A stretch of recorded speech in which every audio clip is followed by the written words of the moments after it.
Are you searching for the best in online black radio? Then go to blacktalkradionetwork.com, helping you filter through the noise. Real talk, black talk.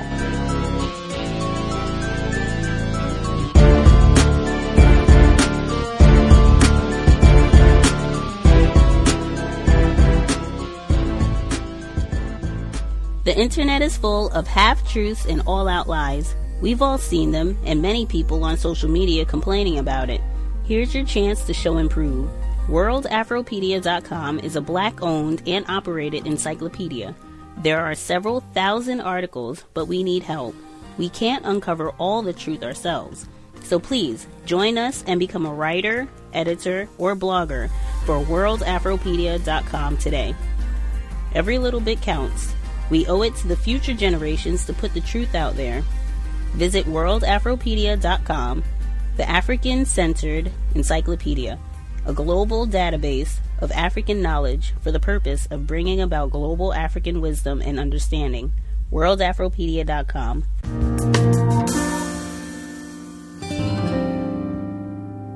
I said, I don't watch college basketball. You don't watch college? It's about to be on.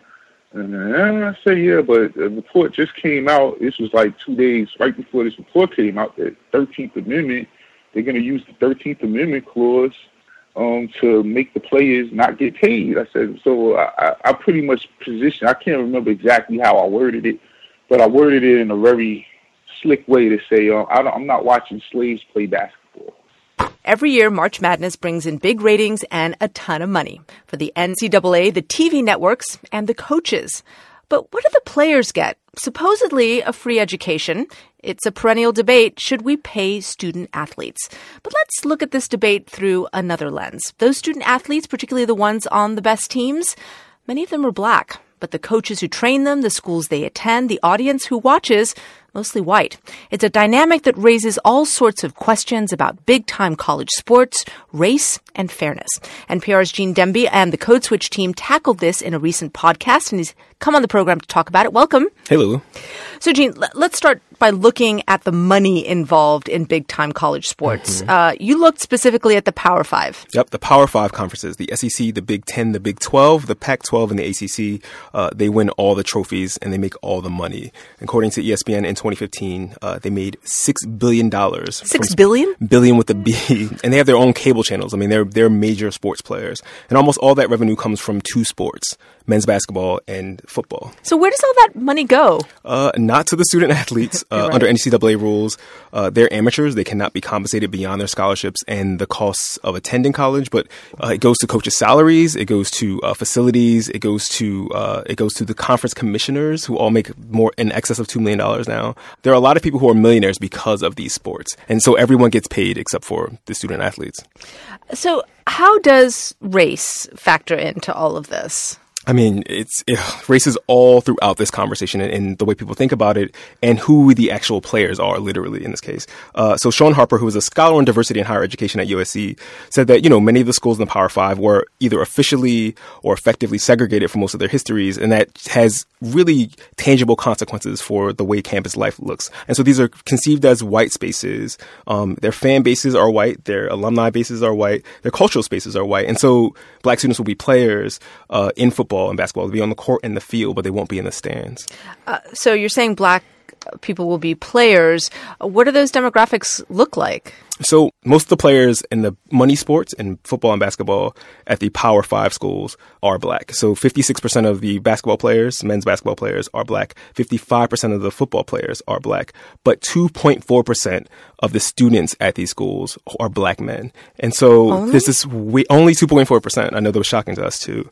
But there's this weird paradox that happens, right? So you have black men on these campuses who are basically invisible in the classrooms. But at any given time and during any given academic year, the most high-profile undergraduate at one of these universities is likely to be a black basketball phenom or a black football star. What did you find out about if these stars are actually getting the education that they've been promised. So Sean Harper, the diversity expert from USC we were just talking about, crunched these numbers, and he found that at the Power 5 schools, almost half of the black students in these two revenue-generating sports are not graduating from college. You would be better off actually being a black male student who was not on one of these teams. And that's important because the NCAA and supporters of not paying these athletes often talk about that student athletes are more likely to graduate from college. And that might be true for some students, but it's not true for black male athletes.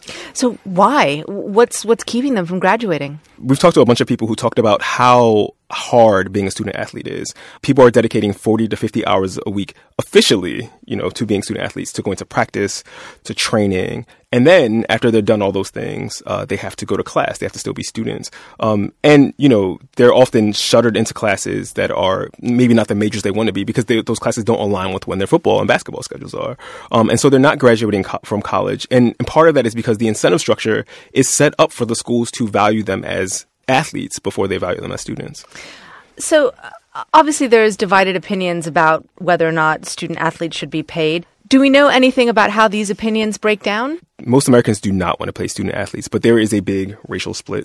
60% of white people are opposed to paying student athletes. That's according to the Washington Post and the ABC News poll from last fall, while a small majority, about 54% of African Americans, want them to be paid. Have there been any studies looking at why certain groups are responding in certain ways? So there was a study done last year by some researchers at the University of Massachusetts at Amherst that looked at whether racial resentment was informing how people answer this question. And they found that the strongest indicator for opposition to compensating student athletes among white people, the strongest indicator was racial resentment towards African Americans. And there's a way that these sports are racialized because the most high-profile college athletes in these sports are black players. Gene Demby, the lead blogger of NPR's Code Switch. Thank you so much. Thank you so much, Lulu. It isn't the issue of gun control. What we need is white supremacy control. This is The Takeaway, and I'm Duarte Geraldino, guest hosting this week. Across the nation this weekend, young people marched for change. Here are some of their voices. Hello, my name is Johnny Benthal. I'm a senior at North Star Academy. I'm currently volunteering at the March for Our Lives. We're getting up and ready. I'm here with my friend Tiffany Watkins. And we're excited. It's cold outside, but it's okay because it is for a good cause. A great cause. We are really excited and ready to see who's going to come out and support. Hi, my name is Gina Matos. I'm 18 years old, and I attend Eastside High School in Newark, New Jersey, and I'm on my way to March for Our Lives, Newark. My name is Uma Mariam. I'm 17 years old. I go to Martin Van Buren High School in New York City, and currently we're on our way to the March for Our Lives protest in Washington, D.C. Hello, this is Ann Bully. I'm 17 years old, a student from Martin Van Buren High School. The time is now 7:11 a.m. Right now I'm on the bus with my leadership class. Right now everyone on the bus seems excited. The whole purpose of our going to the protest is really standing up with our generation, sharing our voices so that they don't feel alone. We are the future! We are the future! I'm feeling really empowered right now. I'm really amazed at the turnout that has come. There's a lot of people here, and I'm just amazed by the amount of support that we have right now. Not today, NRA! Not today, NRA! Right now I'm at the March for Our Lives in Washington, D.C. As I expected, this place is packed.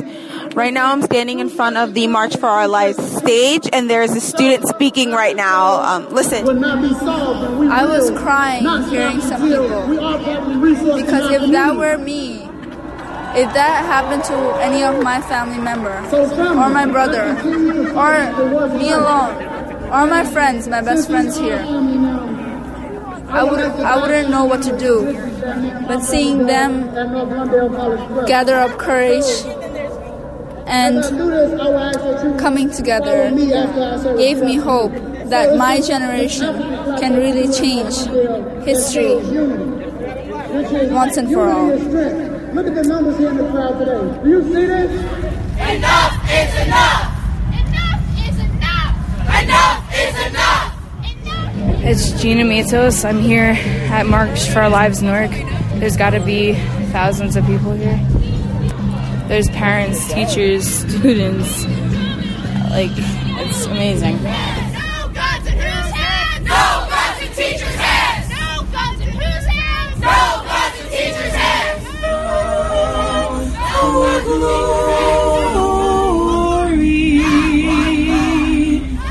Oh dear Lord, please hear my prayer.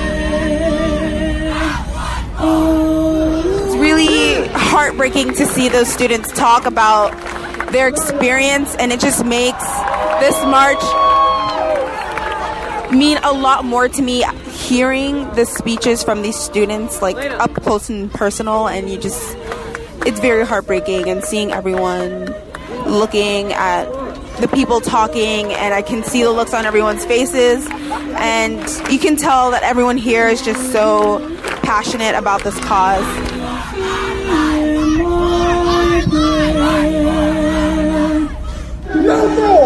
No more. Should we have to stand up to this kind of cruelty? No more should we have to be silent. Because if our silence is taken for granted, we shall no longer keep our mouths shut.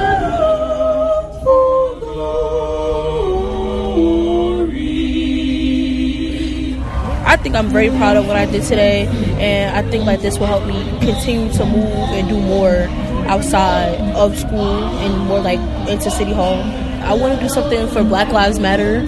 I'm not sure what I want to do, how I want to do it, and when I want to do it, but I want to do it before I go to college, because I'm sure I won't be staying in state. So I want to make a difference here before I leave. In my day-to-day life, I just hope that I'll think back on this time when I went to DC and I participated in an event that I really believed in. Maybe later down, gun laws might change. Hopefully they will, but even if it doesn't, like, I don't think anyone here will give up.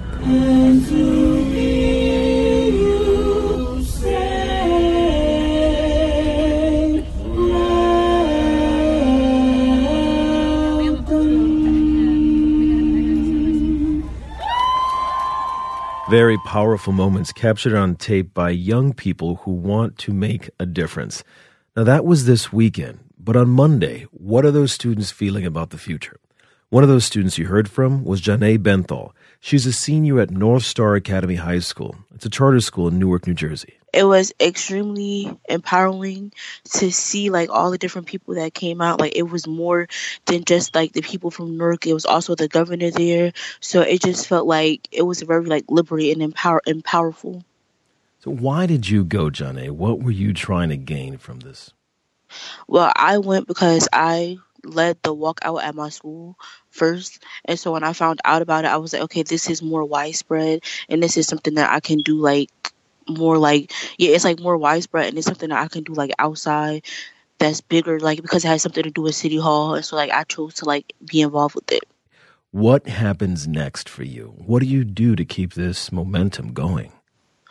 I think, well, right now it's more about raising awareness about gun control and to keep pushing about it. So, like, even though, like, I won't be doing, like, anything big like I did Saturday, I still want to, like, you know, be on social media and letting people know that these things do exist, or keeping them updated on things like the gun control votes that are happening in Congress soon. So that's how you plan to stay involved, by keeping people aware of what's going on and to pressure lawmakers? Yes. So if you don't see change soon, are you worried that you might sort of give up? What are your friends saying? I don't think it will cause me to give up, considering the fact that it's something that needs to be said. So, like, the more you're quiet about it, the less things happen. And so people around me have said, like, they wish that we can do things more widespread and things bigger than just the walkout, because the walkout didn't have anything to do with, like, government officials. So I think, like, taking it to like the government and City Hall is important. So you were a leader. You led that first sort of walkout from your school. You went to this weekend's. But what do you say to some of the other people who may not be as bold or confident as you? How do you keep them in the movement? you can keep them like in the not in the background, like the people who handle like the mechanical things of like on Saturday we had people in the back who were just like in charge of like stage managers or making sure that no one was in the back that they have to be in the back. So like small things like that can make them feel like they're making a difference, even though like they're not saying much.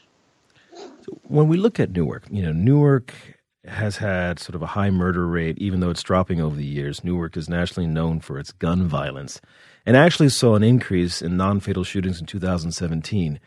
Does that affect the way you see these demonstrations? I think it does, because I feel like a lot of people don't talk about gun control until it happens in places, in schools in Florida, so like predominantly white spaces. So I think like it's something that is common here. So I feel like gun control is a constant conversation that we have here in Newark. So you say that when it happens in predominantly white spaces, it's different than when it happens in places like Newark? Yes. Like there isn't much of discussion of gun control when Black students are getting shot every day here, like outside of homes and things like that. But it becomes a topic of conversation when people in Florida get shot and killed. So I think like that's why a lot of people in Newark were against protesting, because it's like, well, what about us when we're in trouble, and what about us when things happen to us? So I think like it's important to make known the intersectionality between what happened in Florida and also what's happening in places of colors like Newark. What about wealth? Did you notice a difference once you were with a larger group?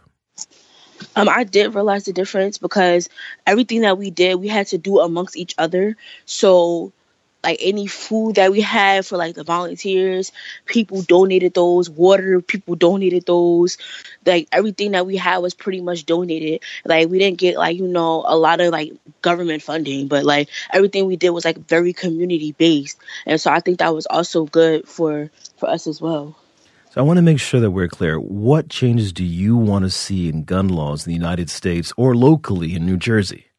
Well, for me, I know like big things aren't going to happen fast. So it's just the little things like getting rid of like ignorant comments like teachers should hold guns and things like that will like make me like hope to see a difference. Like I just want to see a small difference in the way that government officials talk about the way gun control affects communities. And I hope that people of color communities such as New York are going to be more included in the topic of conversation rather than just other wealthy superior groups. So I just want minority groups to be a part of the conversation.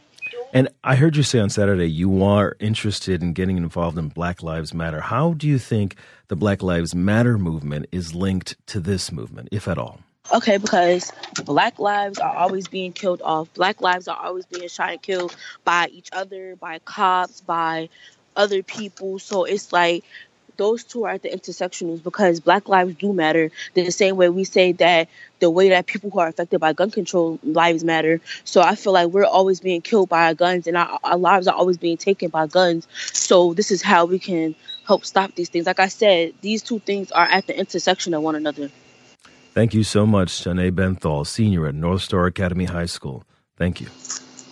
No problem. A central figure in the momentous civil rights case Brown versus Board of Education of Topeka has died. Linda Brown was just a kid when her father tried to enroll her in a white elementary school, and a promise he made to her in 1951 led to a transformative U.S. Supreme Court decision 3 years later.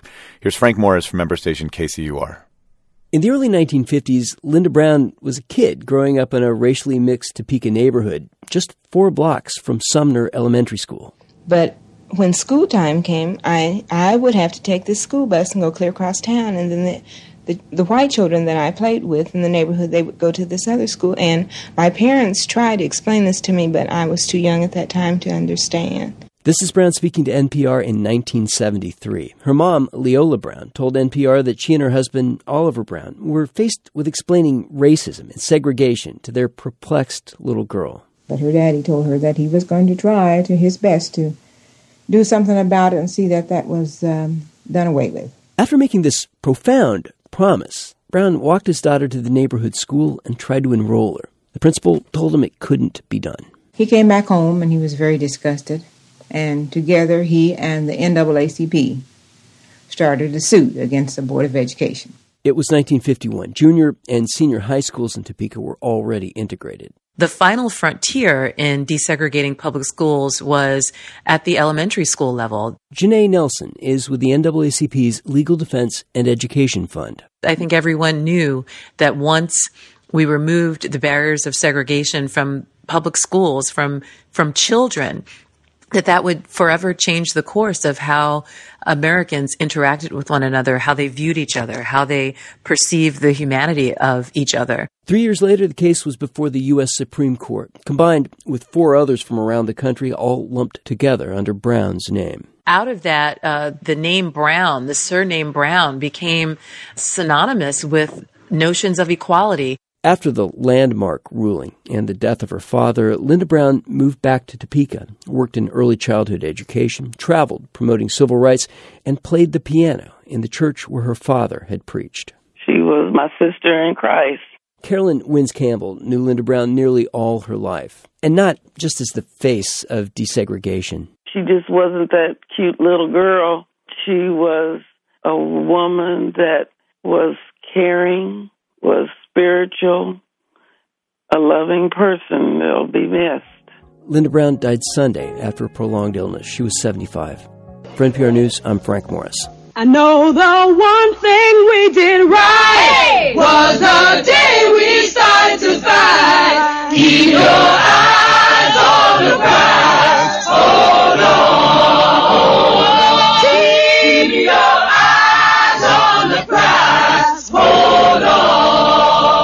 50 years ago today, an iconic photo of the civil rights movement was snapped on a street in Memphis. But the story behind that inspiring and unforgettable image has many shades of gray. Christopher Blank of WKNO in Memphis has the story. Ernest Withers took more than 1 million pictures during his lifetime. His daughter, Rosalind, now runs a gallery of his work. All of these drawers are filled with envelopes of negatives. This is all civil rights. Withers became the de facto photographer of post-World War II African-American life in Memphis, from sporting events to social functions to the civil rights movement. His most famous image now hangs in museums around the world. It shows a wall of men, black sanitation workers, marching for better treatment. And they're holding that sign that says, I am a man. And when you have to wear a sign that defines who you are, it just shows you how injustice has taken place for you to have to do that. Withers had open access to civil rights leaders, and his pictures helped tell the story of the movement. He always carried 3 cameras, and he would... One roll of film went to the white press, another to the black press, and the last he kept. But some of those pictures had an ulterior purpose. Ernest provided a lot of information on what they were doing, what their plans were. That's Mark Paraschia, an investigative reporter and author of the new book, A Spy in Canaan. After Withers' death in 2007, Paraschia discovered an FBI code name in some government files. Eventually, he learned that Withers had been a paid FBI informant. They used Ernest's gravitas as a news photographer, and they would basically tell him, we want you to cover this march, under the pretext of a photographer. And they said, we want good identification pictures, face shots. When Martin Luther King Jr. came to Memphis in 1968 to support the sanitation workers' strike, Withers contributed photos and tips to their pool of heavy surveillance.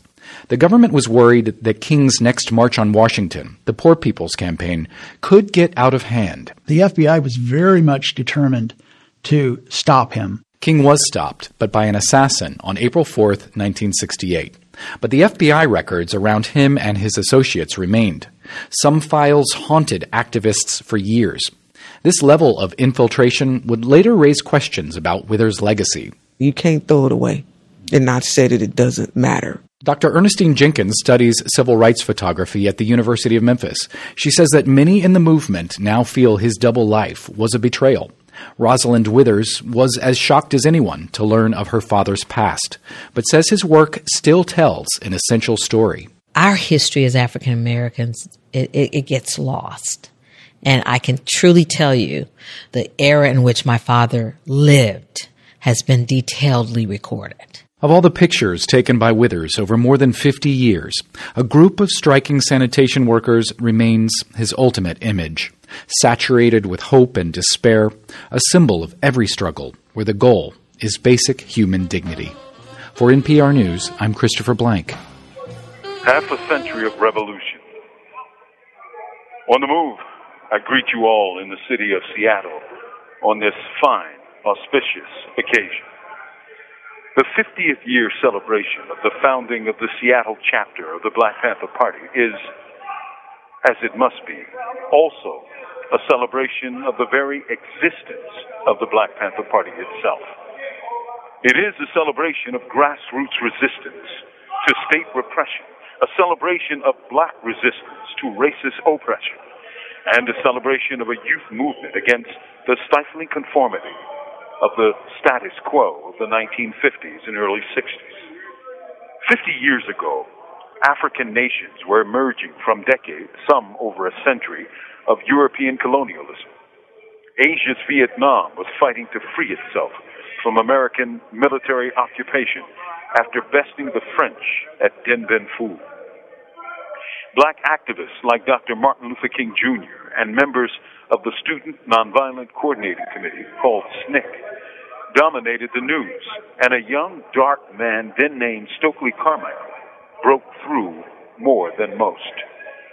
In September 1967, Carmichael brought black power to Seattle when he spoke at the University of Washington and shortly thereafter at Garfield High School before some 4,000 students. With his passionate delivery and calls for black revolution, Carmichael electrified his audience as he did whenever he spoke. Elmer Dixon, then a member of the Black Student Union, reacted coolly to Carmichael's hot rhetoric, stating, "I didn't agree with anything he said. He used the word honky a lot. My best friend was white, and that didn't sit well with me." Elmer and his brother Aaron, who would later be named defense captain of the Seattle chapter, were sons of parents who were college professors. And thus, they came from middle-class backgrounds, as did several other activists who began in the civil rights movement and migrated to more militant movements like the Black Panther Party. The Seattle branch, organized in 1968, became the first chapter of the Black Panther Party to rise beyond the borders of California.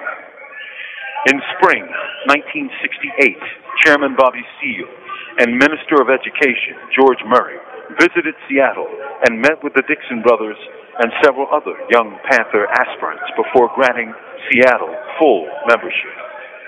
I've always thought that there were never really just one party, but 44 different ones, depending on where it got organized. Seattle was not Harlem, Philadelphia, Baton Rouge, nor Boston. In a very real sense, every chapter was different, but Seattle, because of its local history, seemed more different than most. Seattle, before the Second World War, had some 4,000 African American souls. But as the Great Migration reached into the 60s, its black population grew at the rate of over 400%, according to scholar-historians Judson Jeffries and Jeffrey Zane. Many of the Black Panther Party chapters opened in cities with large black communities like Harlem, Chicago, Philadelphia, Baton Rouge, Baltimore, or Boston, for example. Seattle, with its relatively small black community of less than 10%, had its own unique challenges as well as its own opportunities to build amidst a multicultural population base. Thus, their free breakfast program served not only black kids, but Italian and Asian kids who crowded into the party's Atlantic Street offices in a neighborhood known as Seattle's Little Italy for a hot meal before school began. Few party branches had such access to such broad communities. Like every other city, the party had its birth, its high points, and its passing into the mists of time. Today, 50 years after its founding, we now gather to remember its proud and glorious birth. We remember its bold, majestic place as a grassroots movement of young people who fought against ignoble state repression. We remember its place in American, Black, and world history. In parting, let me give the party slogan that echoed all across America and still has a certain kind of power 50 years later. All power to the people. I thank you for your time and your opportunity. From Imprisoned Nation, this is Mumia Abu Jamal. In 1968, the national civil rights movement was in turmoil. Young Black activists were feeling frustrated in Seattle and around the nation. As KUOW's Patricia Murphy reports, the scene was ripe for revolution when the Black Panthers came to town. Good evening. The Reverend Dr. Martin Luther King, 39 years old and a Nobel Peace Prize winner, was assassinated in Memphis tonight. Brothers Elmer and Aaron Dixon were members of the Black Student Union when Martin Luther King was assassinated 50 years ago in April. Aaron Dixon told the UW History Project it was the moment where everything changed.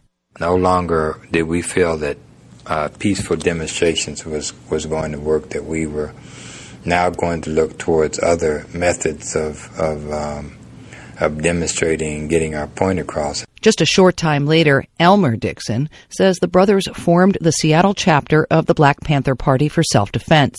At the end of April, there'll be a conference to mark the 50th anniversary. Dixon is back in the old Madrona neighborhood. In '68, he says members would train weekly in the playground right across from his mom's house and just blocks from a white neighborhood. Any given Saturday, where you could come up and see 300-400 Panthers up there in military formation, drilling and training. And then we would march out of the park, down 34th, all the way down Cherry to Garfield Park, where we would hold a rally. The Panthers cut an intimidating profile in black berets and leather jackets, but Dixon says they were also required by the party to be well-versed in the law. The Panthers' 10-point program addressed safety, social needs, and the oppression and incarceration of black people. We weren't anti-white, we were anti-system. And a lot of people don't know that about the Black Panther Party. We had coalitions with every group. In fact, the phrase Rainbow Coalition was coined by Fred Hampton, not by Jesse Jackson. Dixon says at the time, Seattle was perceived as a quiet Northwest town, but in reality, it was politically volatile. Congressional records show there were more than 70 fire bombings between 1969 and 1970. I won't say that there weren't probably some Panthers that were involved in that, because it was hard to control 300 to 400 Panthers. Then, on a summer's day, Dixon says police raided the Panther headquarters on 34th looking for a stolen typewriter. I came around the corner and the whole street was full of police cars. I mean, like, there wasn't a spot that wasn't taken up. And that was the day they had arrested my brother and my brother-in-law, Curtis Harris, out of the office here for allegedly stealing the typewriter. The raid sparked riots. Civilians and police were injured by rocks and gunfire. Both men were acquitted. 50 years later, Dixon takes me by the old headquarters. His mom still lives around the corner across from Madrona Playground. The building is split into two storefronts with doors side by side. In '68, it was Panthers on one side and a realtor on the other. Given the city's history of red line housing discrimination, Dixon says the realtor was pretty uncomfortable. He spent very little time here. I think he was afraid to death of us. And probably was very happy when we finally decided to move out. I got to say hello to my brother in here. He's the keeper of the site. Hey, Elmer Dixon. Ben Abe has run his travel business in the old headquarters since 1982. The realtor is long gone, and now a specialty wine store is in that space. We're working to get this designated as a historic landmark. Hey, don't worry, man. Abe has seen the neighborhood gentrify, but he's stayed, unlike many of the black families who lived here in the 60s. Yeah, and I own the building now. Great. And next door, too. Oh, great. So great. By fall of '68, the Panthers moved their offices into a house nearby, which would also become the first free medical clinic. We'll talk more about that in another story. These days, Elmer Dixon is working with the system, helping police departments and cities as a diversity consultant. The work brings him back to the playground he grew up on. There was a little bit of everybody out here, he says. White kids, black kids, brown kids, and as he looks across the old playground towards his mother's house, he sees it all as a full circle. I'm Patricia Murphy, KUOW News. Okay, so what do you need besides a miracle? Guns. Lots of guns. Yesterday's march in Washington was just one more chapter in America's decades-long debate about guns, gun control, and the Second Amendment. But often underrepresented in that argument is a group of gun owners who believe they are a particular target of violence and need to defend themselves. NewsHour Weekend Special Correspondent Simon Ostrowski has our report. High ready. Fire.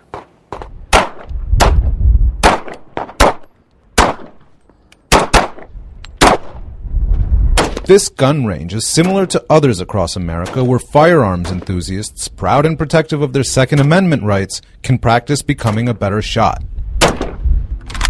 There you go. Whenever you're ready.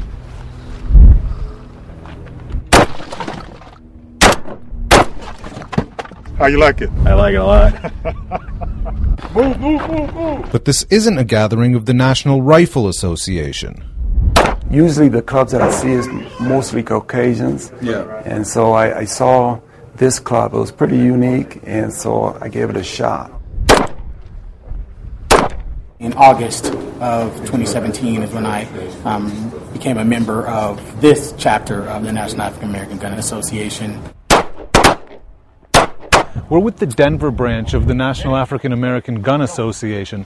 Chapters like it are opening up all across the country because for an increasing number of people of color, the Trump era has been a call to arms. How ready? Fire. You know, some of the things that we were seeing in the news, a lot of the things that the president was saying, and the reactions that we saw from a lot of members of the white community, not everyone, more white supremacists, it seemed like having some form of protection was a good thing for us to have.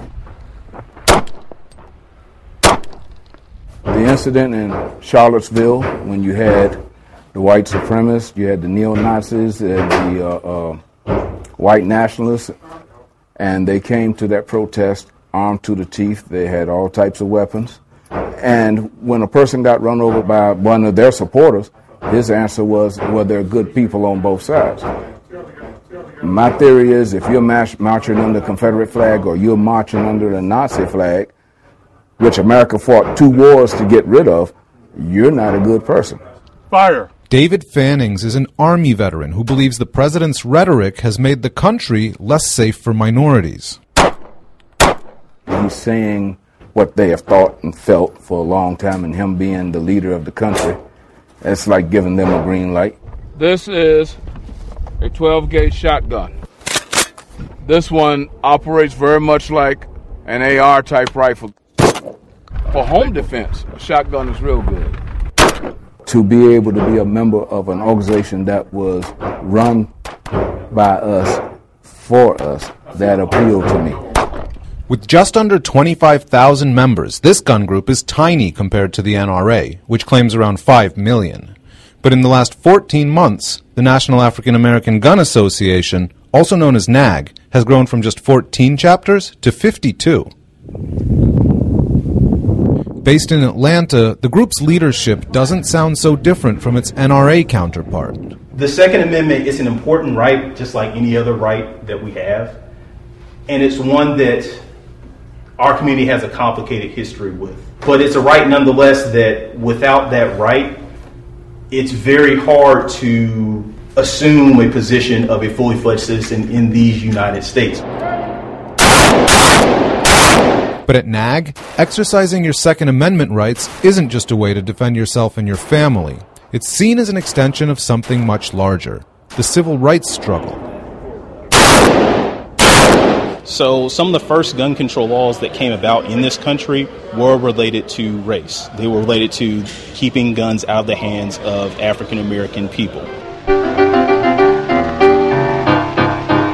To contain the misery and violence of the ghetto, Oakland's all-white police department earned a reputation for head-knocking brutality that has left a well-remembered legacy of bitterness in the minds and hearts of many who lived in that time and place. Back in the 1960s, some young African Americans in Oakland, California responded to police overreach by following the police and observing arrests. They called themselves the Black Panthers, and they were armed to the teeth, legally. Their armed patrols and an open carry protest at the state capitol alarmed the authorities so much that in 1967, the state instituted an open carry ban. Am I under arrest? Take your hands off me if I'm not under arrest. Ironically, it was signed into law by then-Governor Ronald Reagan. There is absolutely no reason why out on the street today a civilian should be carrying a loaded weapon. But as president, he strongly supported the NRA and vocally defended the Second Amendment, as does the current president. I am also proud to be the first sitting president to address the NRA Leadership Forum since our wonderful Ronald Reagan in 1983. I'd be lying to you if I said the political arena has not affected our membership. People look at what's going on politically and they see some of the comments that are made by certain folks in high places, and it makes them a little unnerving. And that has definitely been a part of our growth. While the new political climate is contributing to the interest in personal protection among African Americans, Reason I put your brake lights are on. Part of the reason NAG members aren't flocking to the NRA is a policing culture that predates Trump. Sir, I have to tell you, I do have a firearm on me. Don't reach for it, then. Don't pull it out. Don't pull it out. The 2016 shooting of Philando Castile, a black gun owner with a concealed carry permit, outraged the African American community. But in this instance, the nation's most established gun advocacy group didn't jump to publicly defend Castile's Second Amendment right. As far as the NRA is concerned, I'm going to lay it out there because I don't sugarcoat it. I'm going to give it to you in the raw. You take it any way you want to. But you didn't defend my son the way you would have defended a white person. They should have stood up for my son and gave him the due respect that they do anyone else that's killed in that manner. I used to be a member of the NRA, but I don't feel supported by the NRA towards my needs in my community. So it's just, they're not there. Are you talking about incidents like Philando Castile? Yes. He announced that he does have a concealed carry and he was lawful, and he got shot immediately. The NRA did not come forward and condemn the deadly use of force on a person that was legally carrying. Anytime there was an issue with someone who looked like me or who I felt could be a part of my family, I don't believe the NRA had their back or had their best interest. Our oldest son is 27. He has a concealed weapon permit. He's allowed to carry. That worries me because if he's pulled over, he's going to be treated differently, and he's often targeted and pulled over. You know, it has happened to him more times than I like to admit. The NRA did not agree to an interview with NewsHour Weekend. While African American interest in personal protection appears to be rising, gun sales nationally are trending in the opposite direction. FBI figures show that background checks made by gun sellers dropped off during Trump's first year in office. The store in Aurora, Colorado, where the Denver chapter of NAG trains, is no exception. For 8 years when President Obama was in office, gun sales were incredibly brisk. So probably, 15 to 18% drop overall in business since President Trump's been elected. What do you attribute that to? I think basically nobody's really too concerned about any new gun legislation. So people are taking a big sigh and, they figure that they can buy whatever they want fairly easily, certainly up until maybe the midterm elections. For now, members of NAG will keep sharpening their shooting skills and standing up for what they see as an essential civil right. One of the things that's always affected me personally is that I've had people say, hey, you're a person of color, you shouldn't have guns, right? Because you can be a target. It's dangerous. My answer to that is I should have the right to have a gun like anybody else because I'm not a second-class American. I'm an American. Is that a real gun? Yes, this is a real gun. Do you kill people? No, if some guy's hurting someone, I try to shoot him in the leg or something, just to stop him. Mama says police misshoot black people. Is it true? Yeah, is it true? Is that true? Yeah, is it true? An unarmed black man who was killed by Sacramento police officers earlier this month was clearly shot from behind.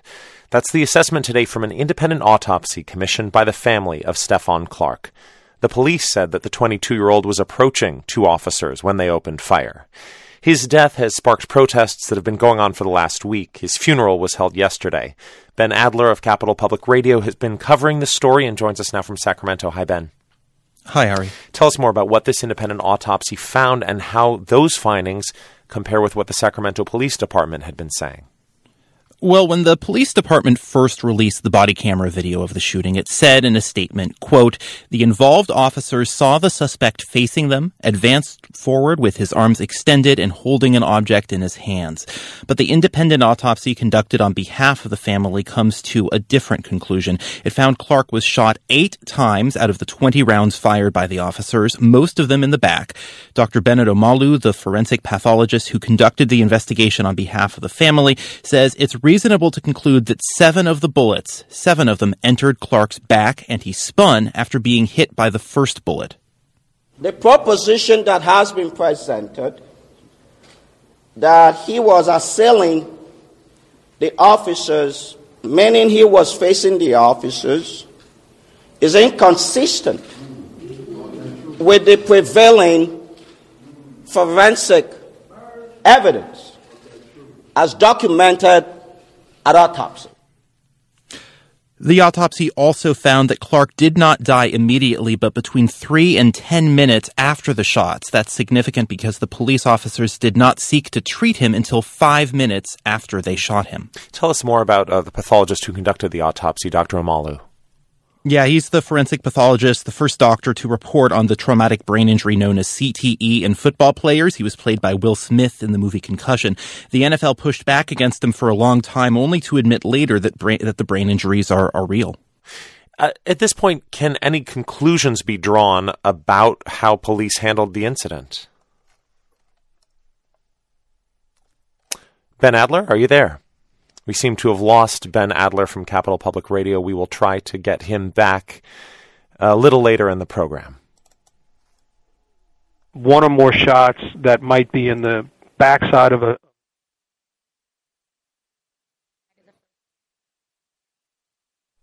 Bear with us. We're just experiencing some technical difficulties. We have another segment coming up in just a moment here. We seem to have dropped the line with Sacramento.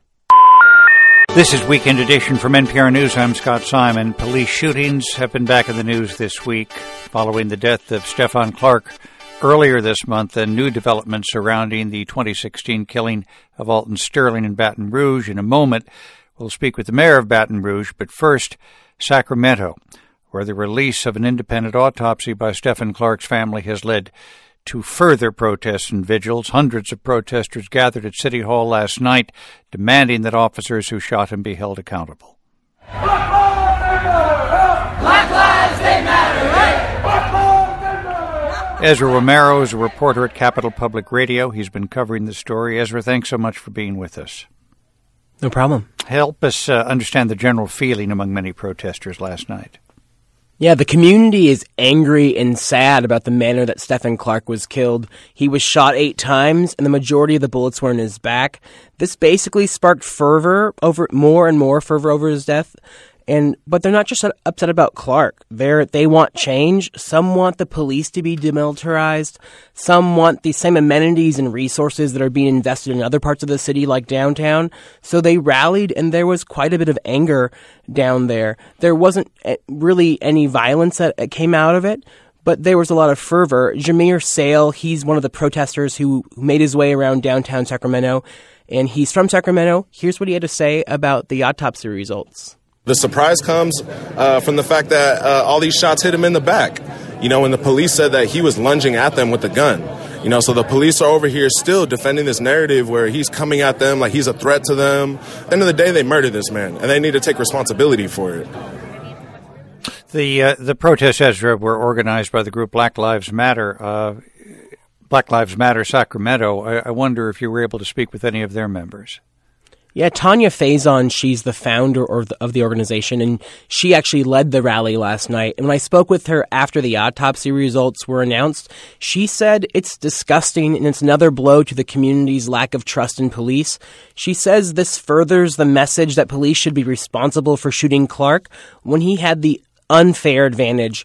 She says the police lied about every single thing, and how many others have they lied about? Mr. Clark's family organized this autopsy with an eminent doctor, and they, of course, have been outspoken. Did they make any statements last night? Yeah, at one point the demonstrators tried to take Interstate 5 again. That's the main artery that runs through downtown Sacramento. And when they did that, the officers wouldn't let them. But at that point, Stephon Clark's brother showed up, Stevante, and instead of encouraging the protest, Stevante asked them to stop. He yelled, "Let's invest in libraries and resource centers in the community and stop protesting." They didn't take I-5, and they just kept on marching. Is there any other plans from here this weekend? Yeah, there's actually a lot. There's a peace rally scheduled later today, and this evening another protest is scheduled in downtown. There's also at least 2 pro-police rallies or marches that I saw on Facebook scheduled for today as well.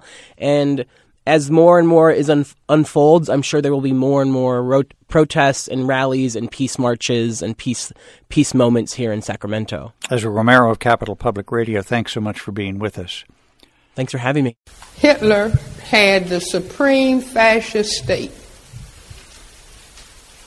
And what was he worried about in Europe and in Germany?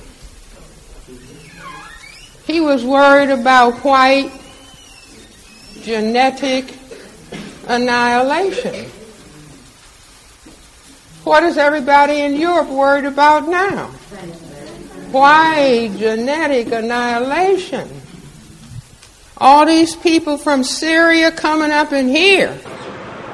Among the inmates of Sahranim prison deep in Israel's southern Negev desert are dozens of Eritrean and Sudanese men who have, in the narrowest sense, chosen to be there instead of deportation to a third country known to be either Uganda or Rwanda. Mukhtar Hassan says the inmates have made the right choice. He accepted a deal to leave Israel for Uganda in 2014, but instead found himself delivered to Sudan, the country he'd fled. Now he's made it to Uganda, where he's studying law, but says direct deportees from Israel have their documents taken at the airport, leaving them unprotected. No one is willing to fight for these people's rights. But in Israel, there's activists and there's some local organizations. Israel's government is trying to remove 40,000 Africans, mostly Sudanese and Eritrean, who entered from Egypt before a border fence was completed 4 years ago. The first phase of the detention or deportation policy targets single men, but for now it's been frozen, pending a decision by Israel's Supreme Court on Monday. The train was running very quickly. We at least stopped that. Sigal Kokovivi is one of those behind the legal petition against the policy. She doubts the government has a defensible deal with Rwanda to show the court and hopes the freeze will continue. But I think it's going to be very hard for the Supreme Court now to turn this around and say, without an agreement, without us seeing an agreement, this can go on. Israel's Prime Minister, though, is determined to press ahead. Last week he said unrestricted African migration would be more dangerous than terrorism. He's long argued that Israel has the right to expel people he calls illegal infiltrators.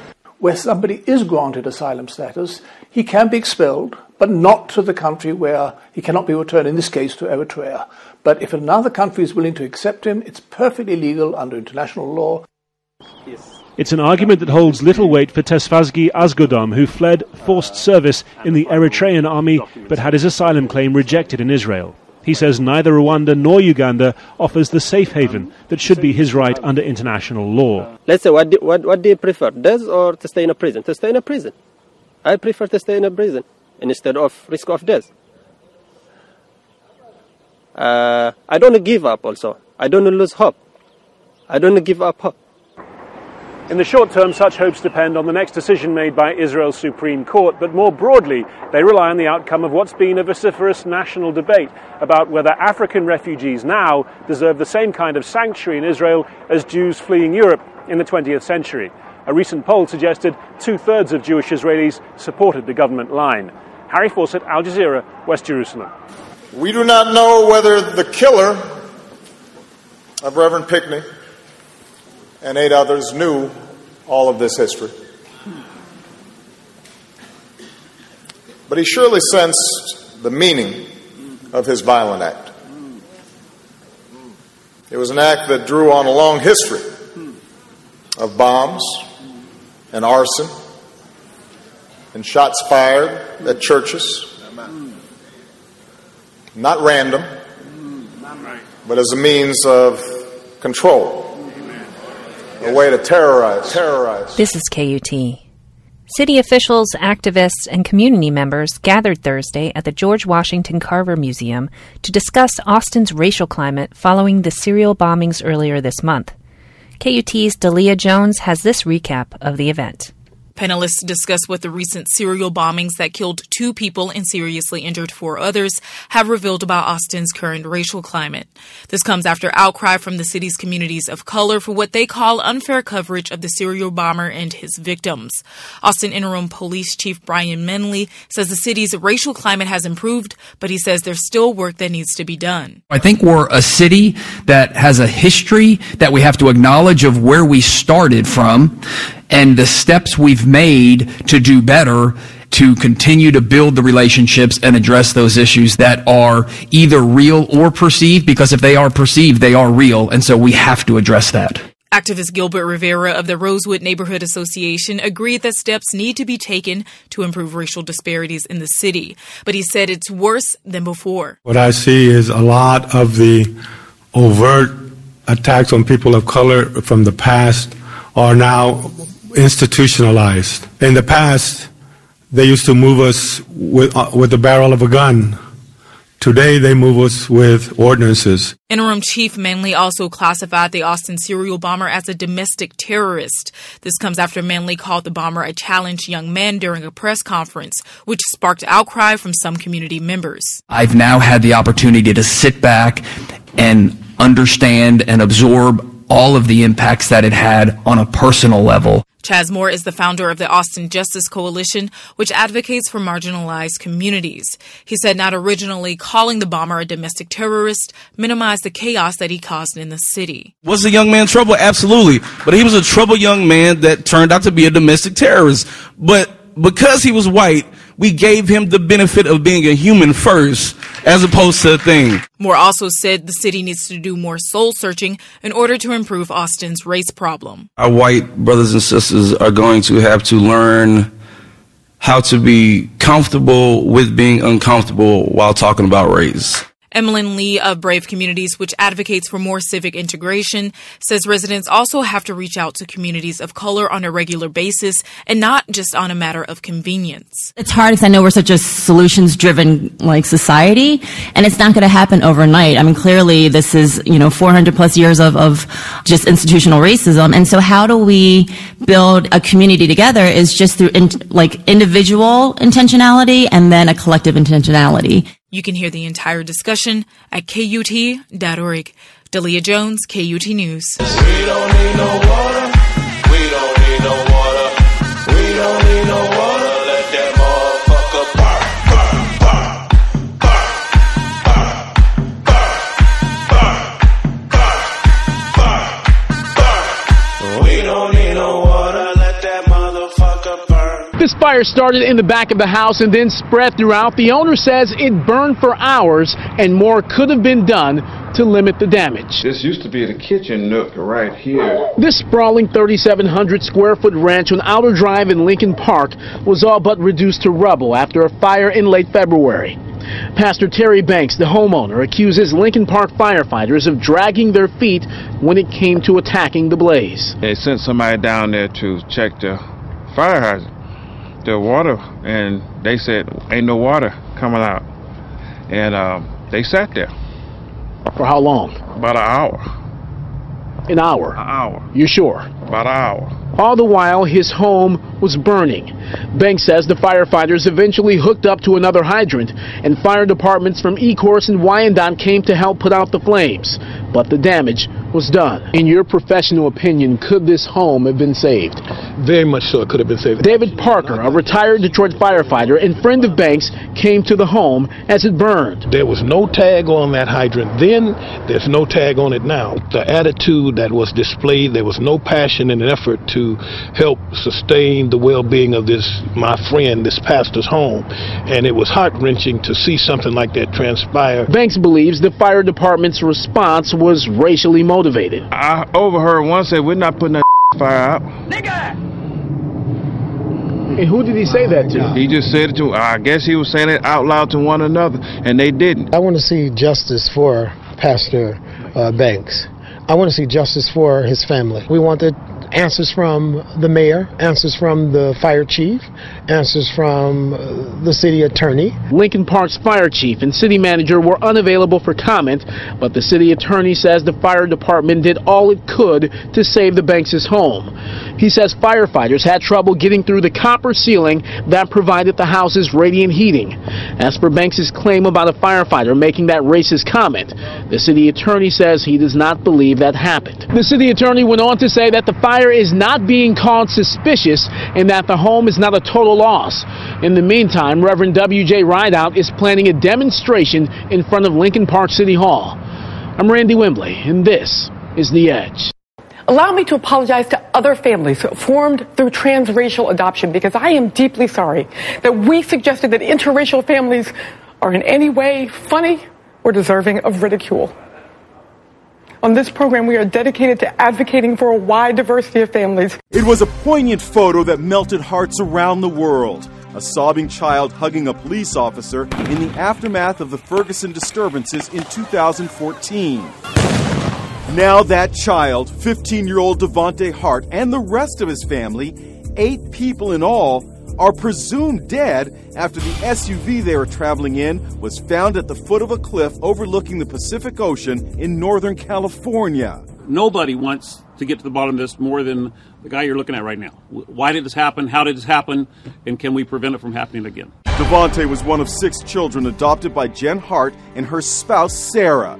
They appeared to be living a hippie lifestyle on this sprawling property in Washington state. There's the family at a Bernie Sanders rally in 2016. But neighbors Bruce and Dana DeKalb say the adopted children would come knocking on their door begging for food. Their daughter's telling us, please, please, please, begging us not to make her go back and that they are abusing her.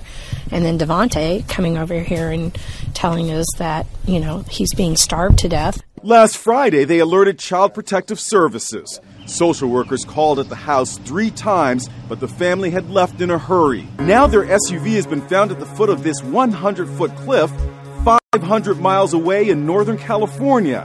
Police say there were no skid marks, just tire tracks in the dirt, leading to speculation that the death plunge was deliberate. I was trying to help them and protect them, and this is the result. Hart family friend Zippy Lomax. It's really enticing to sort of jump to conclusions and imagine this was some crazy Thelma and Louise kind of like we're going out and we're taking these kids with us. That just doesn't square at all with the people that I knew. The cop in that famous photo, Sergeant Brett Barnum, told Inside Edition, "The tragic news about Devontae and his family deeply saddens me. The short interaction with Devontae reinforced my love, passion, and duty in providing service to my community." Context of White Supremacy. Gus T Renegade in for another broadcast, hopefully to share constructive information on the system of white supremacy. Today's date, Saturday, March 31st, 2018.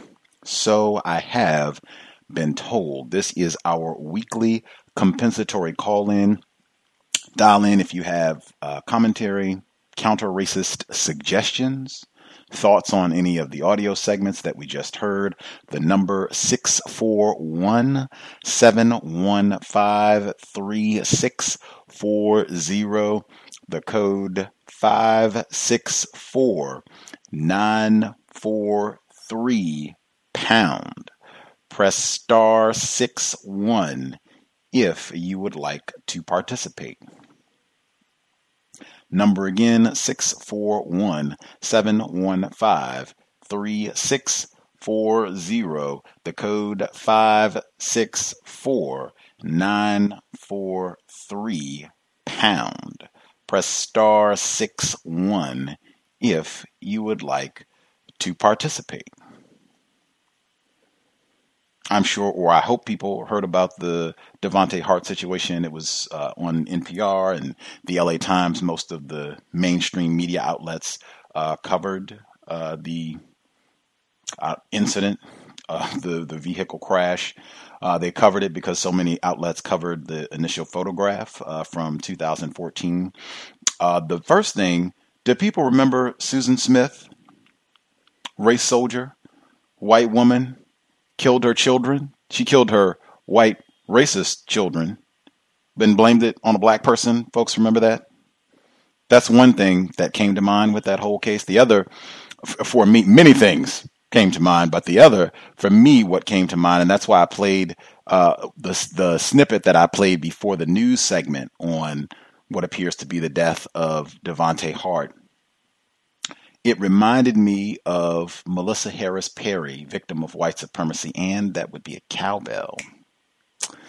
Melissa Harris Perry in 2014, at the beginning of the year, January, same year that Devontae Hart hit, the photograph went viral. At the beginning of the year, about 8 months before that photograph, she gave her tearful apology. She had done some sort of end of 2013 panel where they had been joking about Mitt Romney because his family had adopted a black child. He has a black grandson with an interesting name that I just cannot think of, but the name I think means like dark or black. Anybody, if you want counter racist cool point for the day, what is the name of Mitt Romney's black grandchild? I think it does have some significance within the context of white supremacy. Anyway, so she had been joking about this quote unquote transracial adoption at the end of 2013. At the beginning of 2014, whites were so outraged and had called for her to be fired and lynched and everything else.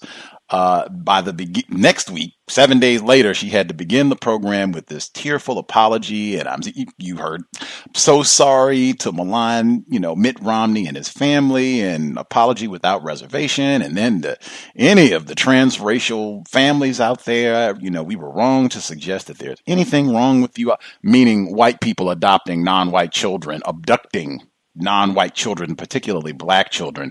I blogged about that in 2014. I posted it on my Facebook page for people who didn't get a chance to read it. The great Dorothy Roberts, she's been a guest on this program 3 times. I quoted from her work, Shattered Bonds, which is a phenomenal text on racism, white supremacy, and child protective services that explains why it is so easy for whites, particularly white women, to come in and snatch black children from black attempted mothers and attempted fathers. Easily snatch children like nothing, but you can have whites like these white lesbians who abducted Devontae Hart. They can get children, be reported repeatedly for allegedly abusing these children, and they still got the children. 8 of them, in fact. They can have a whole house filled with abducted non-white children living a hippie lifestyle right here in Gus T's own Washington state. System of white supremacy. Last thing, also, I just thought it was significant, important that race soldiers, their entertainment is so saturated with white supremacy culture, which is just about violence, death, and particularly terrorizing, plundering, raping, pillaging black people. Their entertainment is so filled with their culture of death that they even have a film for the Devontae Hart situation. Like, oh, no, don't think this is some kind of Thelma and Louise situation. You even got a situation, you even got a film for a situation where maybe a white female tandem got together in a vehicle and drove off a cliff. Yep, we got that covered too. We thought about doing a film on that one. Blockbuster hit. Culture system of white supremacy. Few other things before we get to the callers. The C.O.W.S listener-supported counter-racist radio invest if you think the program is constructive. You can visit my blog, where the said blog post about Melissa Harris Perry's tearful apology in 2014. It is at racism-notes.blogspot.com. racism-notes.blogspot.com. PayPal button is in the top right corner. If you are not into PayPal, drop us an email. We will give you a physical mailing address. Huge thanks to all the folks who have invested in the cows, supported flood relief, all of the above. Huge thanks. I hope the program continues to be worthy of your time and energy. If you want to support and nab any items from my wish list, the wish list at Amazon.com. It is under Gus T Renegade. It is linked at my blog. I'll also Facebook it and tweet it during the live broadcast. Thanks to all the folks. Tremendous gratitude to all the folks who have nabbed items for Gus T. Again, hope the broadcast is helping folks who listen in get an accurate understanding of what racism, white supremacy is, how it works, and things that we can and should be doing to solve this problem immediately. A couple other things, and then we will get to folks who dialed in. First up, we'll be here on Tuesday. I have spent so much time talking about yoga and practicing yoga. I was there this morning, 7:30 a.m. class, indeed with Black female instructor. But on Tuesday, we should have Black female. She also is a yoga instructor, and she'll be talking about her yoga retreat that is exclusively for Black people, non-white people, and why it's structured in that manner, some of the experiences that she had attempting to practice yoga with whites, and how yoga has been helpful for her in her life. Looking forward to it. That should be this Tuesday evening. Check Black Talk Radio Network, Facebook for updates, all that jazz. But Tuesday evening, looking forward to that conversation quite a bit. I think that got recommended just because I had been doing so much chatting on air about yoga and the different experiences of white supremacy that I have had while practicing yoga in the presence of whites. Next, we had a victim who wrote in, thankfully, and said that they have been listening to the cows for a number of years, and unfortunately they do not know what the acronym VGQ stands for. I'm so thankful that they wrote in. I wish they had, written in or called in years ago, long time ago, to get that clarified. I can only emphatically request, if you are listening to the program and you don't understand something, if it's something that's said, if it's a stance that's taken on the program, like, my position about not using the term fair or not using the term white privilege, if it's a term that you don't understand, tragic arrangement, anything, ask for clarification. We want to make sure that people have an accurate understanding of what is being said, why things are being said in that manner.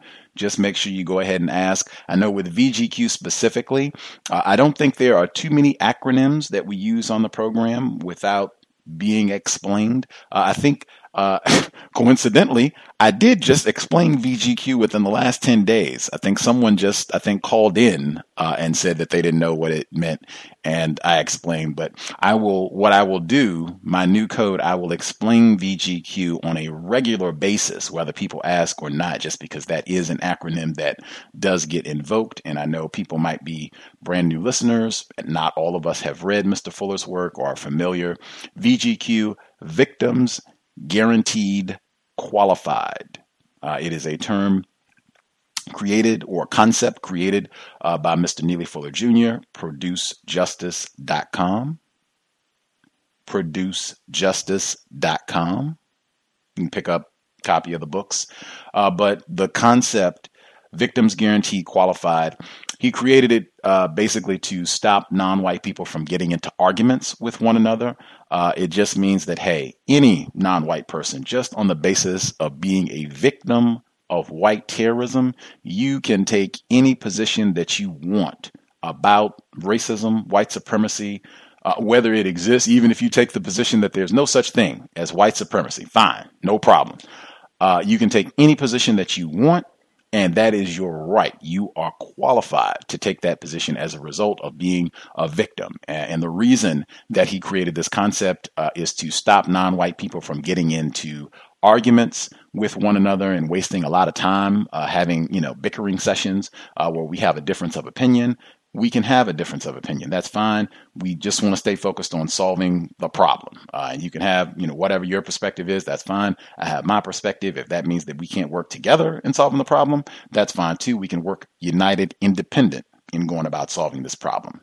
The concept of VGQ. In fact, we've had Mr. Fuller on the program where he talked specifically about that concept and why he created it. You can go back in the archives or you can get a copy of the book and read for yourself. Next, the segment where they were talking about school integration, I was reminded of the Grandcestor, Dr. Frances Cress Welsing. She was on the program in 2012, specifically, springtime 2012. I can pinpoint exactly. And I think it might have been 6 years to this very weekend, because I think it was Easter weekend. If I am not mistaken, I might have to go back and double check to see if the timing is lined up that nicely, but I think it might be. At any rate, she commented on how she, third generation physician, general and child psychiatrist, she talked about how she had worked with clients who were a part of that first group of black children to quote unquote integrate white schools. And she talked about the years of trauma that they experienced. And I remember specifically, she talked about, it was a black female. And she said that the little white terrorists, the little white race soldiers that she was in school with, that they took her in the bathroom and stuffed her head in the toilet while there was feces in the toilet, and they, snatched her out, threw her on the ground or whatever. And the racist instructors at the school would not allow her to go home so that she could change her clothes and take a shower. And they made her stay in school for the remainder of the day with feces in her hair and everything for the years of trauma. But Dr. Welsing, she talked about that. I think about that every time that they bring out these tacky conversations that try to bestow some type of glory on all of this. Like, oh, this was wonderful. This was fantastic. And integration of school. Terrorism. That's all it was. That was one. The second thing, the statement, Janae Nelson from the NAACP's legal defense team, when she said, I think everyone knew that once we removed the barriers of segregation, whatever that means, from public schools, from children, that would forever change the course of how Americans interacted with one another, how they viewed each other, how they perceived the humanity of each other. For that statement to be made, like in 2018, when they have so many reports, you could build a whole library talking about how in the last 60 years, schools have been what they call resegregated. They're back to the same level or worse than what it was in like 1960, 50, 60 years ago, with all of those reports. And then all of the other incidents of white terrorism. I didn't even play the report about the lacrosse team at Virginia Tech this week, where they were, got in trouble for their N-word rants and all of that. All of the other incidents of white terrorism, for someone to make that statement, VGQ, Victims Guaranteed Qualified. I think Ms. Nelson is a non-white person. Next, that segment on the 50-year anniversary of Seattle's chapter of the Black Panther Party. For people who don't know, Gus T Renegade, I'm in Seattle. I've been here for a while now. In fact, I've been here so long, I was here for the 40-year anniversary of the Seattle Black Panther chapter. And man, I I can give you one anecdote. I think I might have shared this before. I can give you one anecdote that it succinctly captures a lot of my experiences, feelings, thoughts, assessments about racism, white supremacy, and particularly my experiences in conversing, exchanging views with other black people, either in person or Skype, phone, whatever it happens to be. During the 40-year anniversary, they had a lot of posters, events, lectures all over Seattle for the 40-year anniversary. This is 2008. And this is significantly, that was the election year. That was the year that President Obama, that was the year Obama won the election. So there was a lot of things going on to influence, this 40-year anniversary. So during the spring, about this time, they had a meeting on the University of Washington campus, and Aaron Dixon, who you just heard in that audio segment, he was the featured speaker, and they did it up, man. This was at the art gallery at the University of Washington, right next to Odegaard Library, for people who know the campus, which is probably very few of you. And they had cheese, they had wine, they had hors d'oeuvres. I mean, they did it up. It was a significant number of people, I'd say definitely more than 50 people. I was in attendance. I think Back of the Bus started the cows together. I think he might have been there. Some other folks were in attendance. Not a whole lot of black people. They do the talk. They finish up. They go to serve the cheese. Aaron Dixon is down. He's talking it up with people. And so I go to Mr. Dixon and I ask a question. What do I tell people? Make sure you're attending these type of events when they have conversations locally. It's an opportunity to exchange views. It's an opportunity to share information with other non-white people, with other black people. Emmy was just talking about the importance of that. You never know who might hear you give a definition of racism, white supremacy. Ask a question. You can question whites at these events. So I go up to Mr. Dixon and I say, there's a lot of white people here. Do you have any concerns or suspicions that, man, I don't know, this might not be the most constructive thing, or even why so many whites would be present at an event like this and happy, seeming, they're having a good time doing it up. Why would that be the case to celebrate and cheer about the antics of this rebellious Negro group from 40 years ago? And he said, "Oh, no, brother." And I almost get suspicious every time someone calls me brother. He says, "Oh no, brother, you've got it all wrong, man. Things have changed so much, and times are so different. Their attitude has changed a lot, and things are just a lot different from where they were at that time. Like, the folks that are here now, they celebrate. They want to recognize. They think this is important, and blah blah blah." And so he gives his response, and mind you, he had just told us during 2008, he had just told the audience about how he had a firearm, self-defense. That was in the audio segments. He had a firearm, and he thinks his theory is that a part of the COINTELPRO program that we also heard about, a part of that program, someone tampered with his firearm. He said he cleaned his gun. He took meticulous care. He had a code for his firearm. He was meticulous about it. He thinks someone tampered with his gun to cause it to backfire. He thinks that's what happened. Anyway, he had just told us about all this, being armed. I'm not, coming up. I wasn't calling names. I wasn't calling them crackers. These no good white devils. And I wasn't saying any of that. I wasn't saying we need to kill them. I wasn't talking about guns. All I said is, do you have any suspicions about so many whites being here and seemingly gleeful about, tell us more about what the Panthers did back in the good old days. And so after he finished his first response, and I just looked at him, I said, I don't know. I see the same problem from, 40 years ago. And I just find it hard to believe that these whites, even the ones that are here, are not dedicated to maintaining that system of racism. And he gave me one of those looks. I can only say I am sad that I'm very familiar with this look. The look that you get from, particularly from a black person that's like, "Oh, you are one of those crazy black people."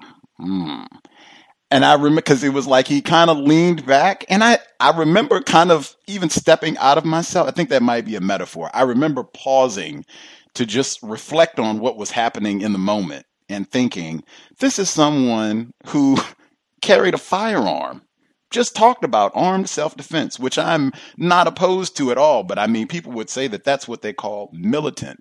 Black Panther Party, what they call radical organization. All I said is, do you have any suspicion about the whites that are here and why they would be happy about all of this? And I am the crazy, like, woo! It was just, I will never forget this moment. Just the look on his face, where I was, the time, I will never forget this moment. Just like, wow, I cannot believe that I'm talking to a Black Panther member and I am the crazy one. I am the one with the extreme view here. Like, wow, okay. And he just looked at me and he said, yeah, brother, I just don't think you understand, and we'll have to talk more and blah, blah, blah. And all this, I was stymied. I accepted his response. VGQ, I accepted his response. I turned around. I did not have any cheese. I left. Less than 24 hours later, I said they had lots of ceremonies at this time. I heard Bobby Seale. Less than 24 hours later, he was at a different facility. I heard him speak. I walked out into the sun. It was about this time of year. I walked out into the sun. It was a Friday morning. There was a suspected racist white woman. She came out of the event. She just heard Mr. Seale speak, and she said, wow, he was funny and entertaining.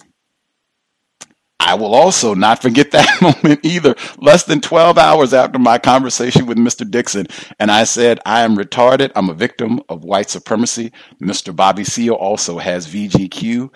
But one thing, I'm going to work really hard to make sure that whites, when all is said and done, they will not describe Gus T as funny and entertaining. That is my personal story with the Black Panther Party, Seattle chapter specifically, and my participation in some of their anniversary events. I have not seen all of that for the 50-year anniversary. I was on the University of Washington campus just within the past few days. I did not see any Black Panther paraphernalia, certainly not the level that I saw in 2008, and I have not seen any announcements for any of the type of hoopla that they had 10 years ago. That said, we will get to the callers. The number again, 641-715-3640. The code 564-943 pound. Press star 61 if you would like to participate. And actually, that sound clip, I did learn one thing that did give me better insight on the exchange that I had with Mr. Dixon, and it corroborates something that I've said for years, that the context of white supremacy would not exist if Gus T had grown, if I had been born in Seattle, Washington. I've been here for a number of years at this point, but I was not born here. That is hugely significant. Mr. Dixon said that I think, if not his best friend, some of his best friends were white. I think he said he didn't agree with everything that Bobby Seale said because he was saying cracker and all. I didn't say cracker when I talked to him. But he said that his best friend, I think, growing up was white or whatever. How could that not be growing up in Seattle? There are so few black people, as they said in the clip, even less now. How could it would have to be the case that you would have to have all kinds of white pals growing up if you were born here or if you were here doing your formative childhood years, as they say. And I think that that has a huge impact on how you view racism, white supremacy, what it means to be classified as white when you have those deep personal connections, emotional attachments to racist man, racist woman, racist child. I've said that for years. Two of the most dangerous words to be together in the English language. White friend. But yes, that was an interesting bit of insight. If folks could take about 5 minutes to share your commentary, thoughts, counter-racist suggestions, that would be spectacular. Make sure everybody has at least one chance to speak. If you have additional comments, questions, you can share once everyone has had one turn to speak. If you know you're in a noisy environment, if you could use your mute button, that would be great. Just really helps preserve the audio quality of the broadcast and helps everybody. They don't have to fight over unnecessary noise when they are trying to speak. You can just unmute yourself when you're ready to speak again. If we could not use metaphors for this broadcast specifically, I've concluded that one of the ways that they practice deception, racism, is using metaphors. They'll use comparisons, metaphors, analogies, where they will insist that these two entities are the same, and frequently that is not the case at all. Non-white people, victims of white supremacy, we've been exposed to this behavior for a number of years, centuries really, and many of us, Gus T Renegade included, we are still learning. So we've not come to conclusions on some topics. Sometimes we are lacking logic to explain our thoughts, and we will substitute and use a metaphor or an analogy. Often that just adds to confusion. If we could be explicit, direct about what we would like to say, that would be super appreciated. I will prompt about that. Sometimes we just need to think a little more to get the logic to accurately reflect what we want to say. No problem there. You just take a bit of time to think and then express your thoughts clearly. Thank you kindly. Let's see. First few folks who dialed in with a hand up. Line should be open. If you have commentary, feel free.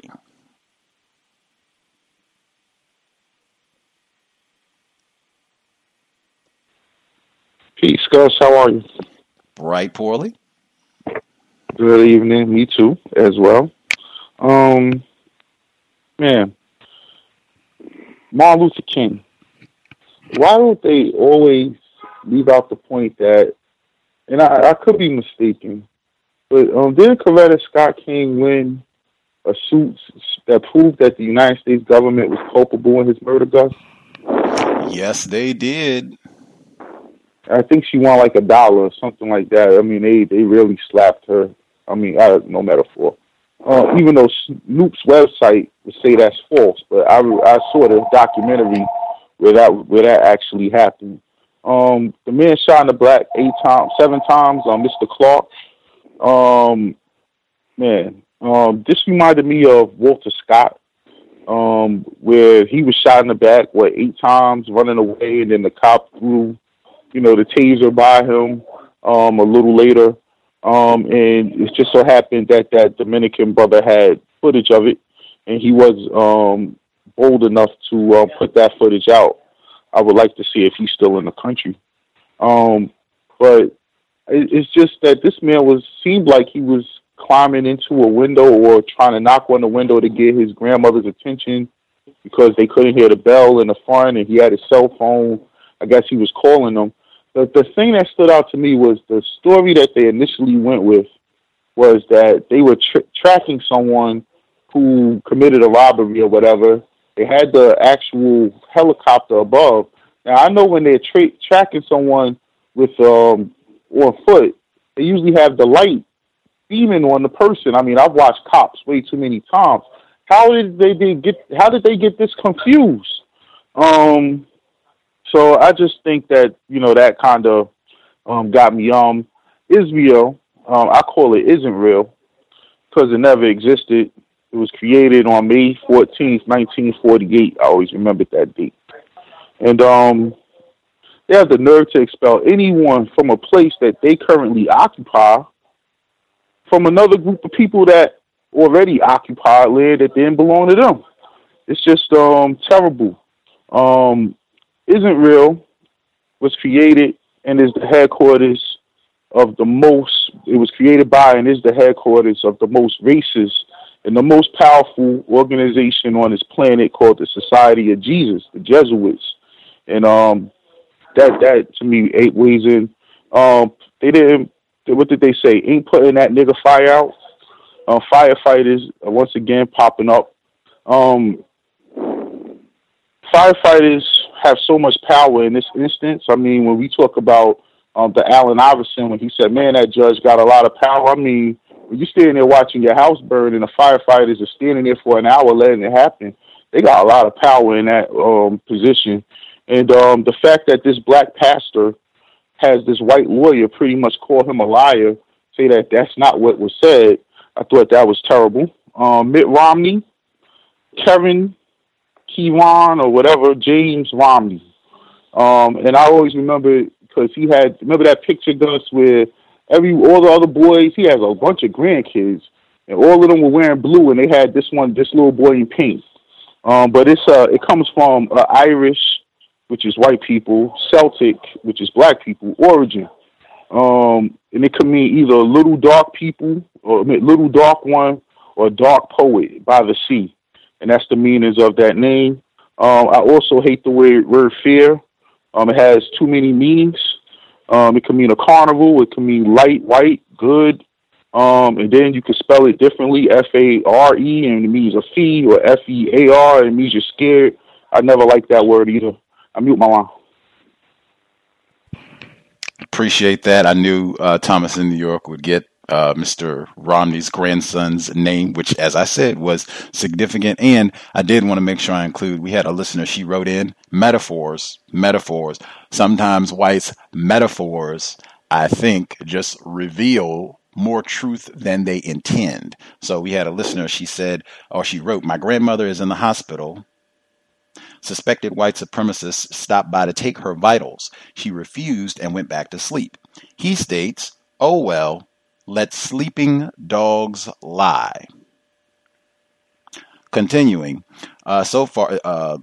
listener, continuing writing, so far I've been hugged by an overweight female nurse, and an anti-sexual aide told me his grandfather lived to be 90 and he hated anyone who wasn't white. He told me he recently visited his grave and noticed a spot that was dug next to his had a black woman's name.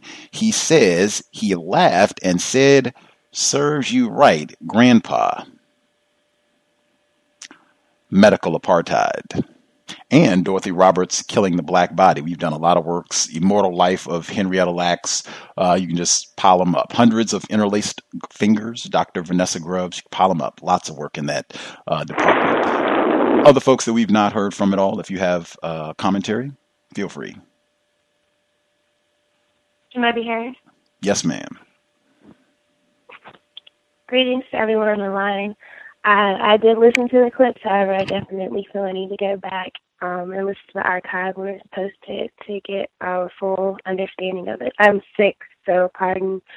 But a piece of something I'm trying to implement from my code, I had a discussion with a non-white female, so-called black female, about the phrase, like, someone lost their life, when it refers to someone being killed or murdered. And in an effort to avoid conflict with this non-white person, I didn't take my stance, I didn't present my stance in as a assertive manner as I should have, but I was basically debating the fact that we shouldn't say that someone lost their life if they're killed. Like, what I hear when someone says someone lost something is that it's that person's fault.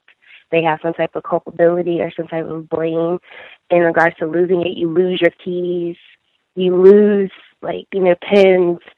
That's your fault. You don't lose your life. Your life is either taken from you or it just ends. But in regards to how in the book club, the current book you were reading, The Hate You Give, I noticed that they say that a lot about the black male character, Khalil, like, oh, he lost his life even though clearly he was murdered. I think that this, just implementing that into my personal code and maybe the suggestion to others, is helping keep perspective that there's a reason why that person is no longer alive. And it's not their fault. So I definitely wanted to suggest that. And one thing about the comment that you made, Gus, after the clips, With regarding the cheese, it made me think of the Boondocks, and I believe there's a line by Grandpa, and he was like talking about the so-called, quote, new white man, and said you give a white man cheese and he turns into Mr. Rogers. So maybe it was the cheese that caused them to not be so, or to be more comfortable in that with the meeting that you went to. But like I said, I have to go back and listen to the clips. Thank you for listening, and meet my life. Indeed. Folks who dialed in with a hand up, if you have commentary, lines should be open. Feel free. May I be heard? Yes, ma'am. Hello to everyone, and thank you for taking my call. This is Red in Nevada. The first thing I'll say about the clips, and then I have some information about more from the Las Vegas Review-Journal. The one thing that I did notice about the Devontae Hart segment was when the reporter, he described the Ferguson uprisings. He said it was during the Ferguson disturbances. And I know, like, before, when other segments were played, they'll say, disturbances. They won't say or riot. They put it in a way, whites will put it in a way to where it was something that was unjustified, basically. There was no reason for these people to be upset. So that was the first thing. And then I know there was the clips about, like, the gun legislation, what have you.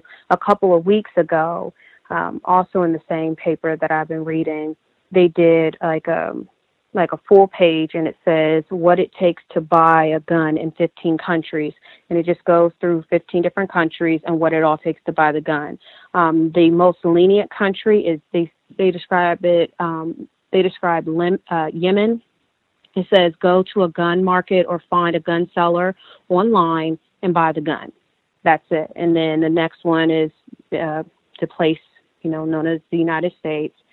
Pass the background check, and then buy the gun. And then it just goes from there. And the most restrictive one is actually in Japan. You have to take a written exam. You have to get a doctor's note, go through training.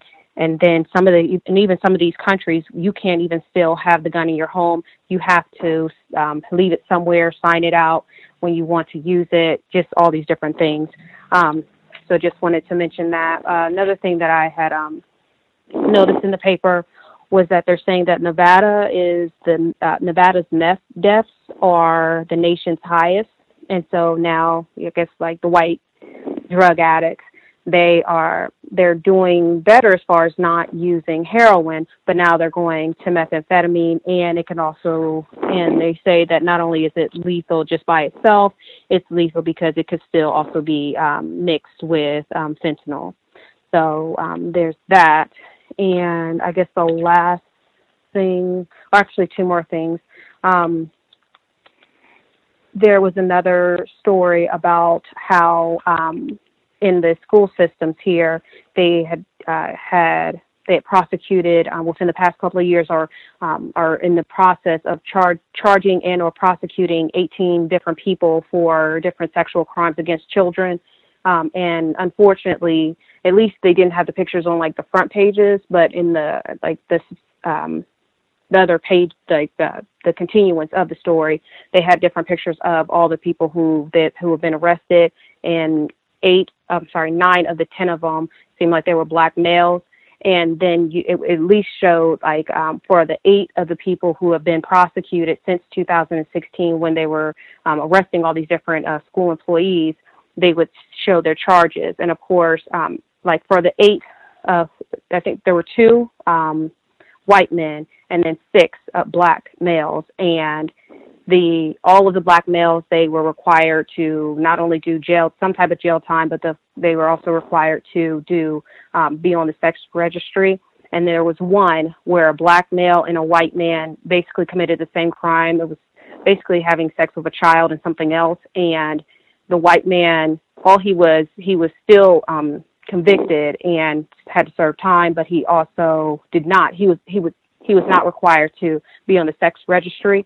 And the black male who did the same thing got a little bit more time, and then also was required to be on the sex registry. So it's nothing, of course, that that shocked me or anything, but it was just I was just surprised that they actually at least put them side by side. So maybe more confused people might be able to see that, and maybe that'll help them with their understanding.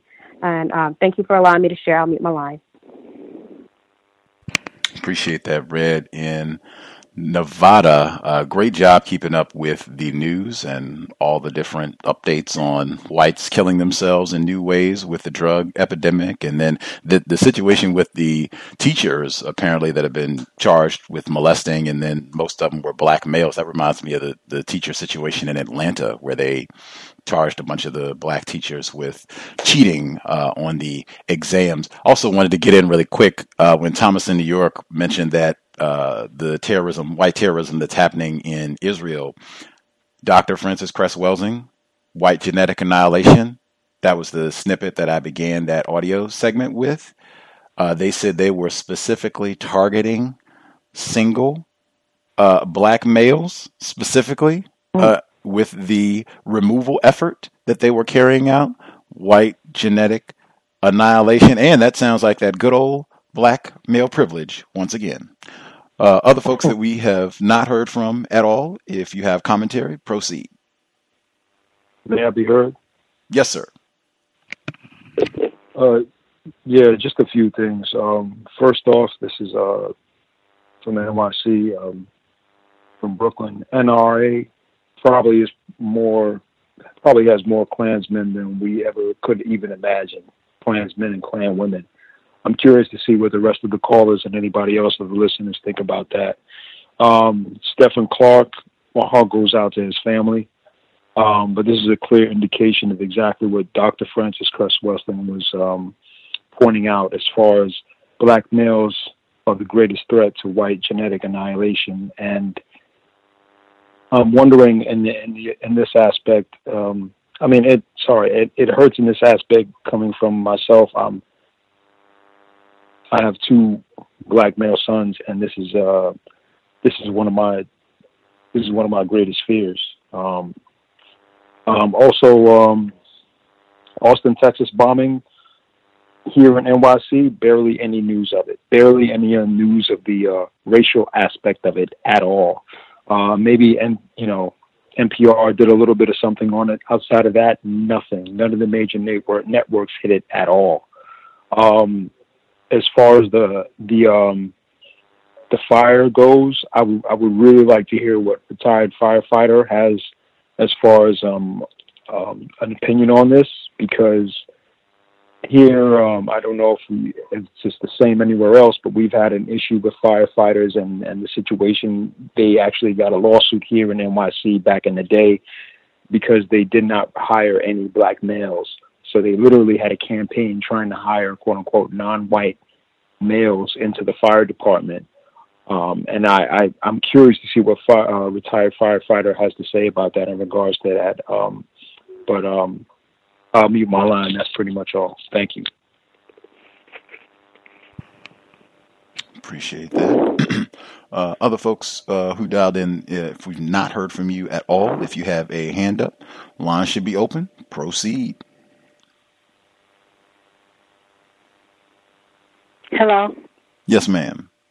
Hi, thank you so much for taking my call. Hopefully everyone's having the best evening they can have. I caught just the end of the clips, but the clip about little Devontae Hart, of course, that was sad. And I told my mother, I guess I had a similar situation to you had when you were talking to Mr. Dixon, but it was over the phone. I told her, I said, I wouldn't be surprised if that happened on purpose. Oh, everything is so racial, blah, blah, blah, this, that, and the other, this. I was like, you don't know what people will do. And sure enough, here you come with the clip with the proof that something may have happened. I wasn't there. And then I guess there's an anti-sexual component to that no one brought up, because I think the parents in this situation were both female. But I guess you just have to, and there was another little story she told me about some little kid that was afraid of their shadow, and she said people were laughing at it, and You know, I had to, well, was the little kid black? And she said, no, they were white. And I fell out. Well, excuse me, not fell out. I started laughing very hard. You know, it kind of burst out of my mouth, the laughter. I said, even a little white child was afraid of the black shadow. And she didn't think that was funny either, but I'm her only child, so she'll have to keep talking to me. Thank you. That's funny. Hilarious. Other folks who my heart goes out to them is a metaphor. Make sure I didn't forget. Other folks who dialed in with a hand up. If you have commentary, if we haven't heard from you, line should be open. Proceed. May I be heard? Yes, sir. Hey, how you doing, sir? Right, poorly. I'm calling. Okay. I'm calling from out of Houston, and speaking of that Austin bomber situation, Houston is about 2 hours away from Austin and is barely getting coverage down here. The Stephon Clark situation, like, that's really messed up, and it's really sad. My heart goes out to his family as well. But earlier in the week, they did cover the Alton Sterling case on the news when they presented the verdict of the officers that got away with murdering this man. And as they was reporting it, the newscaster mentioned, it just felt like she just had to mention that he had a gun in his front pocket. And I'm like, is that the reason why it's justified for them murdering, because they claim he had a gun in his front pocket? I'm like, that's the craziest thing in the world, and I'm so sick of these people. These white people. It'll make you lose it, man. And I read in Nevada, she mentioned something about methamphetamine. I mean, the meth thing. The meth. There was a councilman down here. I think his name was Larry Green. He just mistakenly, quote unquote, mistakenly overdosed and died off of methamphetamines and some type of chlorine. He accidentally overdosed. And when they interviewed everybody from the city council, no one known of him to have any type of drug addictions or any type of drug background. And he just mysteriously died.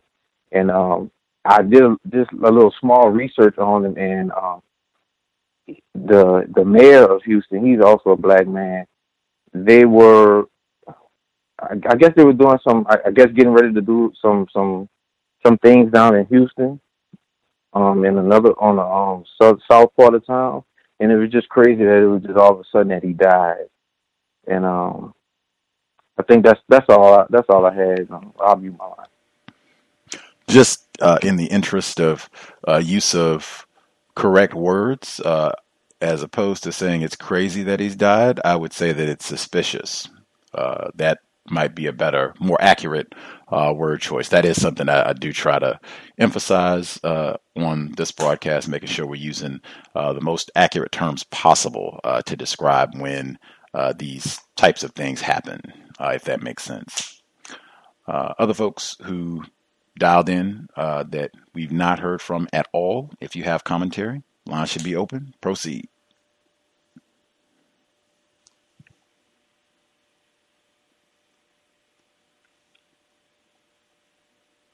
Can I be heard? Yes, sir. Good evening. Greetings, Gus. Greetings to the callers and the listeners. This is The Voice from Florida. I did want to say that I've been away for a while because I had to undergo surgery for a brain aneurysm. But I did want to tell everybody out here in South Florida that there is a wonderful doctor that I researched before my surgery, who is a non-white black doctor by the name of Brandon Davis.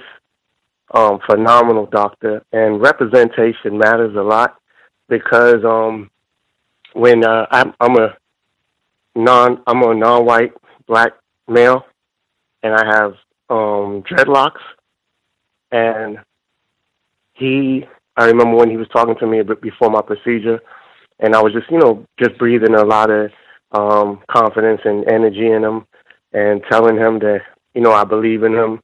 I feel good about him after I researched him And, we had a great convo.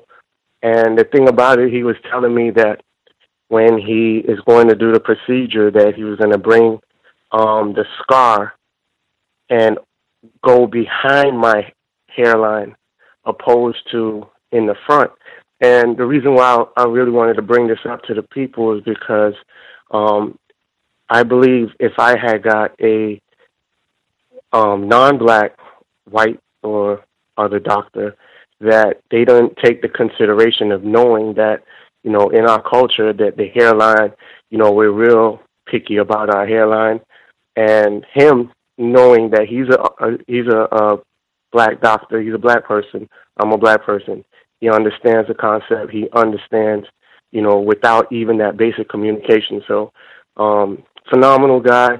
I told him that whenever he goes out there and does meetings and, needs somebody to come up and, vouch for his work, I'll be that person. And, we have a good relationship since. So that happened. I've been away from the broadcast for a minute, so I just wanted to let you guys know about that. And I'm just happy. I love all you guys. All the information has been great. And I'm just glad that I'm back, reborn again, and part of the broadcast. I do want to get into the first clip with the NCAA.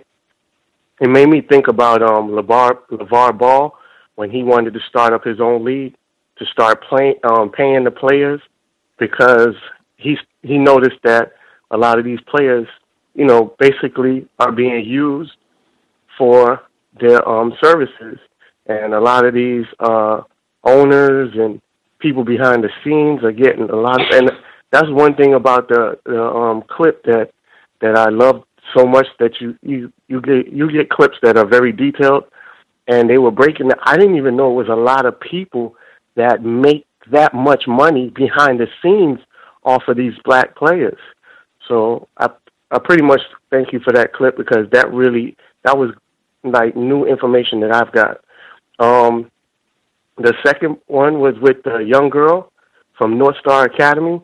I just feel, and this is no disrespect, but I just feel like she's just confused and misled, because she was using words in context that kind of works against black progress, that I feel. That's just my thing, when she uses words like intersectionality and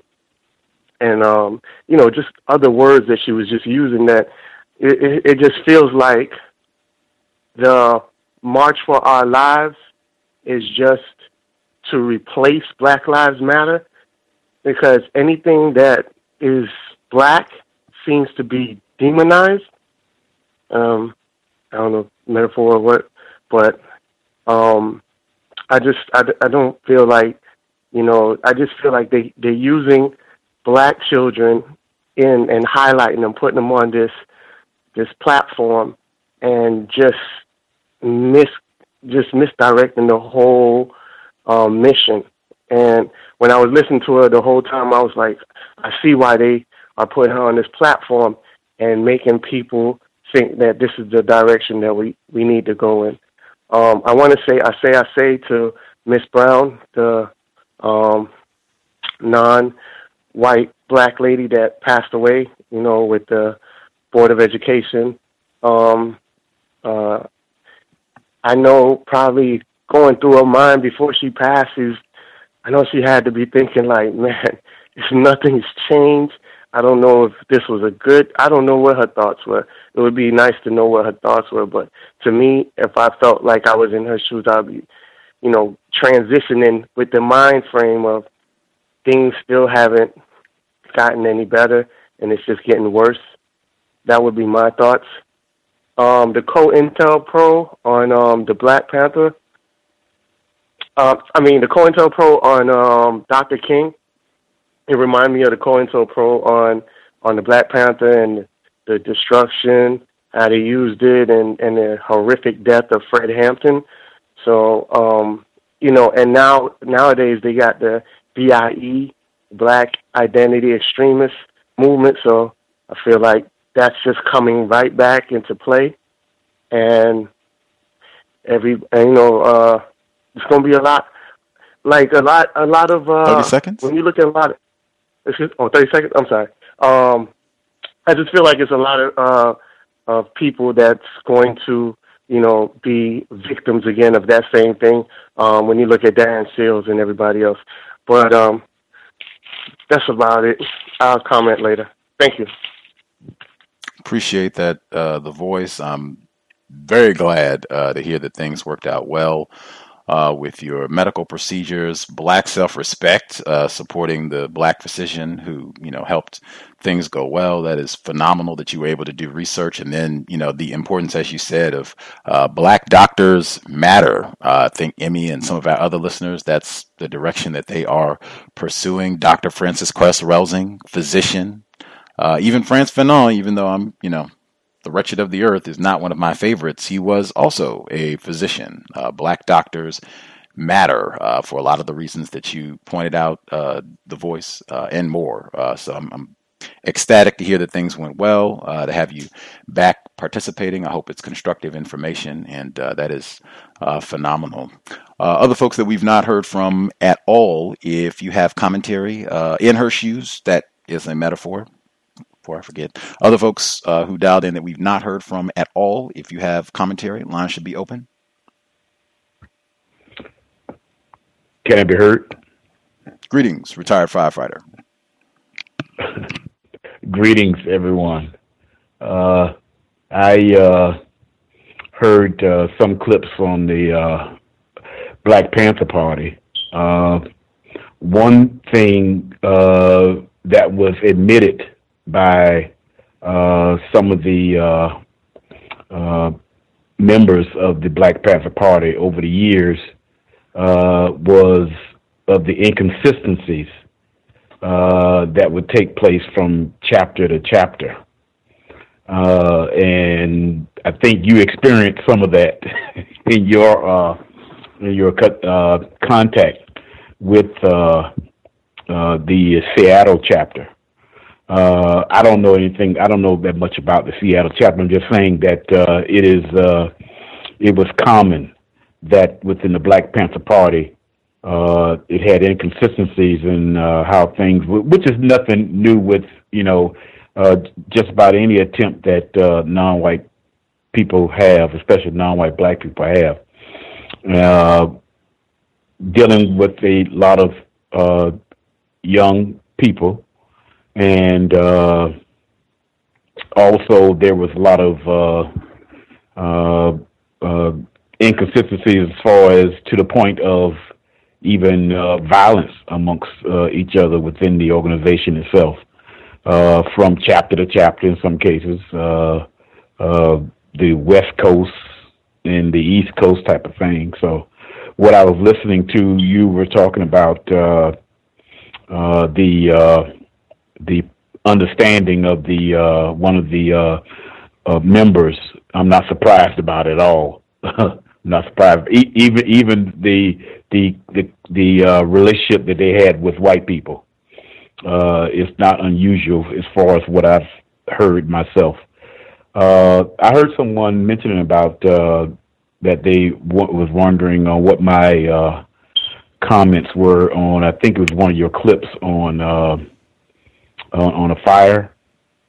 Yes, sir. There was in Michigan, there was a Black male pastor. His house, he had a house fire, and he reported that the firefighters sat for about an hour and made no effort to put the blaze out, made some sort of excuse saying that the fire hydrant didn't work, even though there was no sign on the hydrant saying that there was a problem or effort to fix it.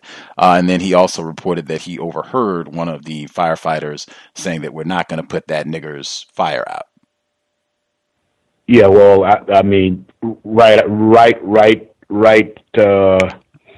on to the issue. I would say that that has to be some level of criminal negligence in itself, because even if a fire hydrant is not working properly, the fire truck itself has a amount of water in it that in most cases it can we call knock down the initial amount of the fire, even on a call where it is a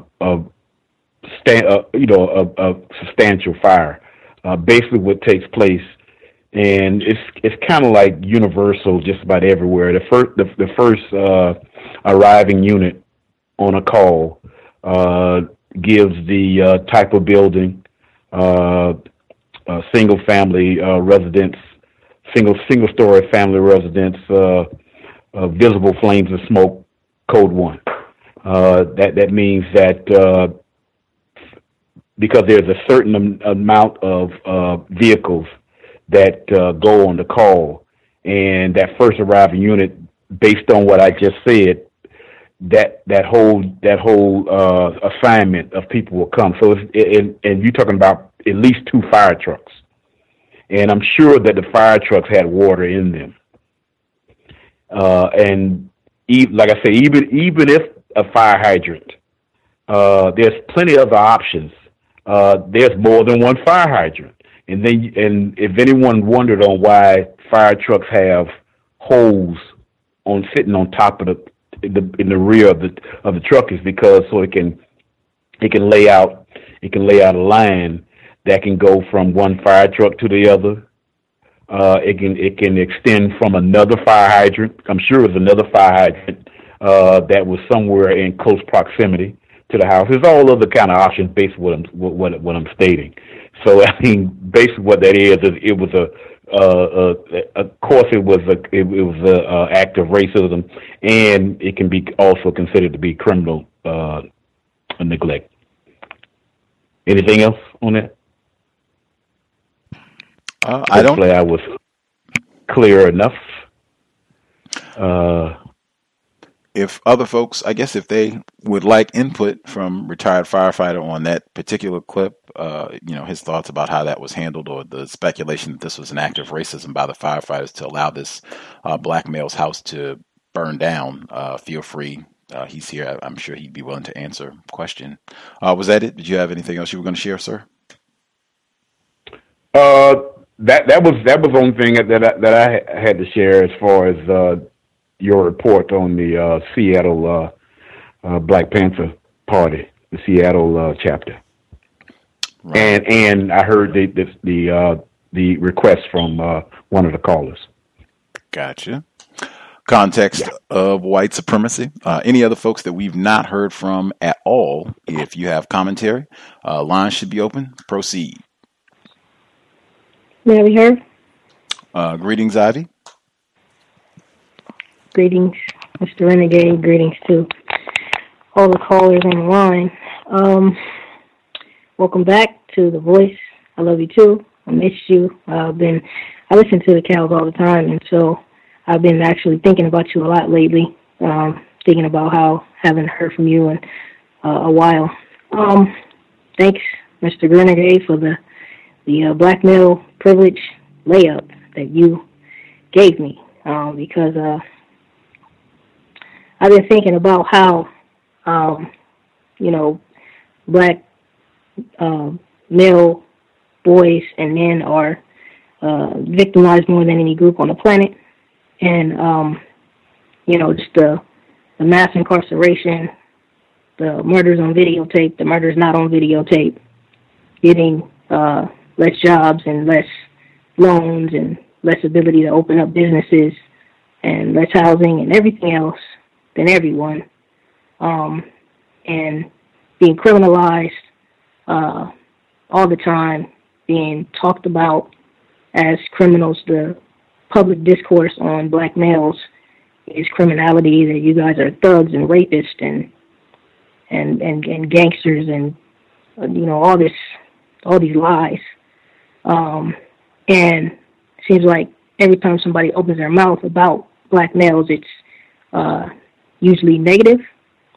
And in my view, I could be incorrect, what I've seen is that black male boys and men have been literally left for dead, meaning that they have been left to die and to be consumed by all of the victimization that they endure and just the way that they're criminalized and all of that is psychological terrorism, is psychological abuse, it's verbal abuse. Whenever they are victimized, they are blamed for their victimization and they get, murdered or anything else. It's, so-and-so was accused of rape, or they had a picture with their middle fingers up or holding a gun or, just whatever. And from what I have observed and what I believe, and again, I could be incorrect, that no one cares about black males. No group stands up for them. I see everyone standing up for women and for the metaphor, supporting women, supporting children, supporting animals who are victimized. I see a plethora of men supporting women who are victimized, who are harmed. And one such person that everybody on this line is familiar with who does that is Gus T Renegade. Gus T Renegade does not allow men or males to speak before women. He has said that the harming of women and the marginalization of women, that men need to get away from that. And I think that that's wonderful. Tupac had a song, Keep Your Head Up, and he talks about we need to kill for our women, heal our women, be real to our women. I don't know of any song like that for men, for black male boys and black men. That statement about kill for our women and all these things, that can be applied to black male boys and black men 100-fold, because they are harmed and mistreated more than anyone. And even the people that are marching and who are talking about Alton Sterling and Philando Castile and Tamir Rice and every other male child and man and black man who has been murdered and has all these different victimizations, they are marching and talking about these individuals because they care about black people, not because they care about black men or black males, boys, or any of that. And I'm not blaming anyone. I know that that is a part of our victimization. We have been conditioned to care about everyone else except for them. And people are talking about I'm almost done. People are talking about children and animals and all of that because they may be women or they may have children or they may have animals.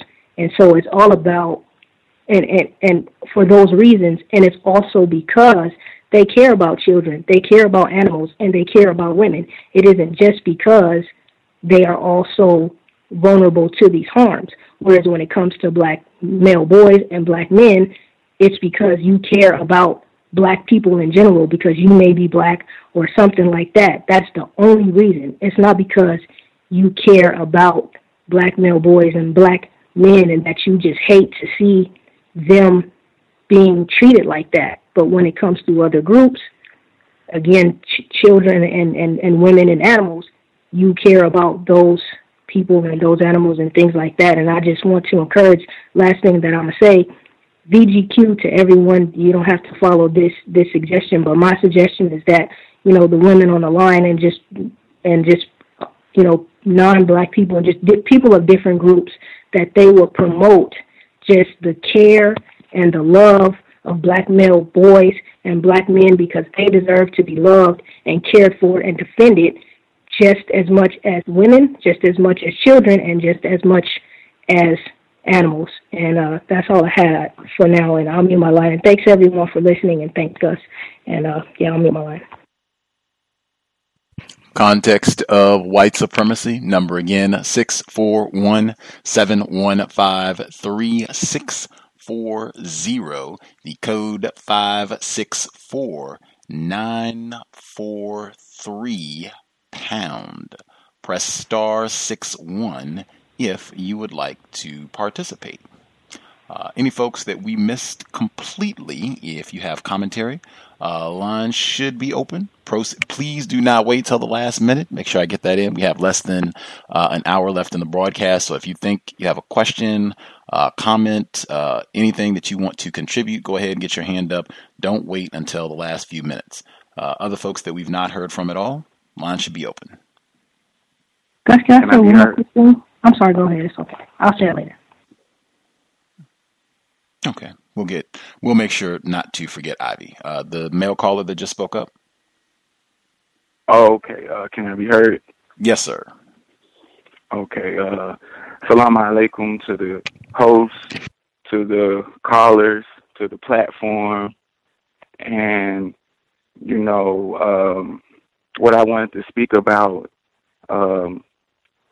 the last caller made some good comments about caring for the whole black family as a unit and not leaving any member of the family out, even if it's the black son or the black male. And I think that's just as beautiful as when black men care for black women and children. So I think that there's balance in that. Another thing is, one of the major areas of people's activity is religion or spirituality, which people dispute about, are they both included with each other or what? But the reason I say that is because we're in a holiday, alleged holiday in the system of racism and white supremacy that has been, you know, an issue for our community for some time, because our people struggle with understanding, is this information true? What's true about it? Why are we being given pictures of a white person and we're being told that this person is the son of God, et cetera, et cetera, et cetera. And so I think that the more black people that are willing to engage in VGQ conversation with black self-respect, as it concerns the area of religion, we can start to help ourselves with the issues that we face, that like Easter coming up for some of our people tomorrow, and they would think that the creator of the universe is a white person, or they've been taught a program with some type of idolatry or sorcery or whatever we want to call it, that the creator of the universe, what made air, water, us, whatever, is a white person. And so I see that being the issue for our people.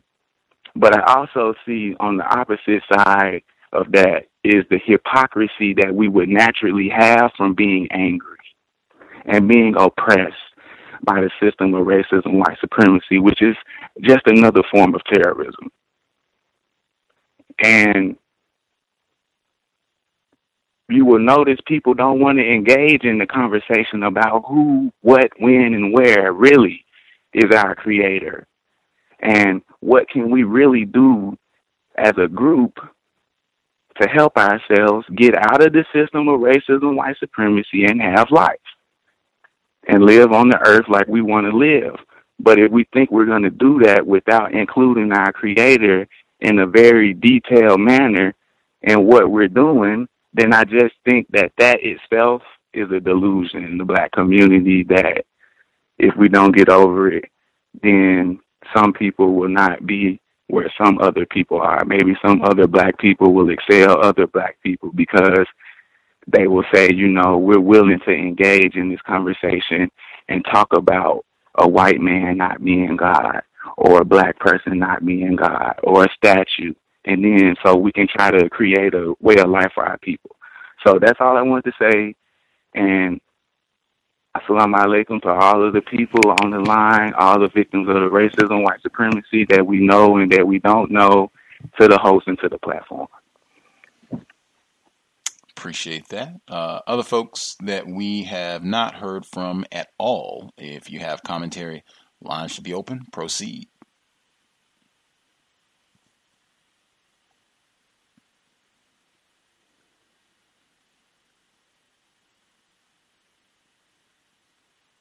Any folks? Can I be heard? Yes, sir. Sorry about that, Gus. Didn't mean to interrupt you. Peace to you and peace to everybody on the line. How are you, Gus? Right, poorly.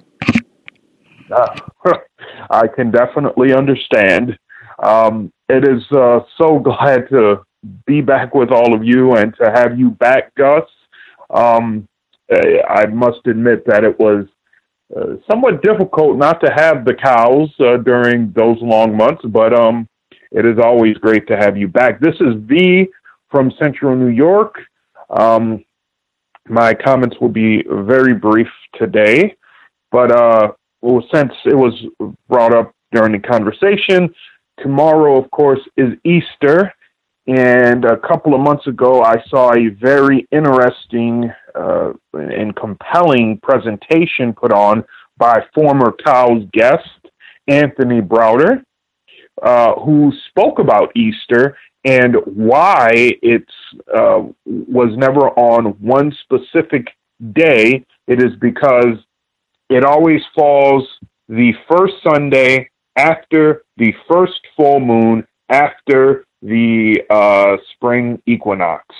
So that's just a little bit of information we should hold tight to because, not hold tight to, but understand, because we are dealing with holidays that are astronomically based, not, as they say, religious or theologically based. So we must understand that and do some possible research into why Easter is important if it's astrological. That brings me to the last point. One of the points that Gus always makes is that we need to read. And there is something that I'm noticing about a lot of our people in our community. Most of us don't read very well, and we don't comprehend what we do read very deeply. This, of course, has been a plan of racists and white supremacists, both actually, but since the time of slavery. So maybe in the next couple of years, many of us who are teachers, we should take it upon ourselves to rectify that situation. Everybody who participates in this contemporary call-in, in this compensatory call-in show has amazing ideas, and I've always noticed that. Many of us, though, don't often know how to take those ideas and bring them into reality as concrete solutions that are making a difference every day where we live.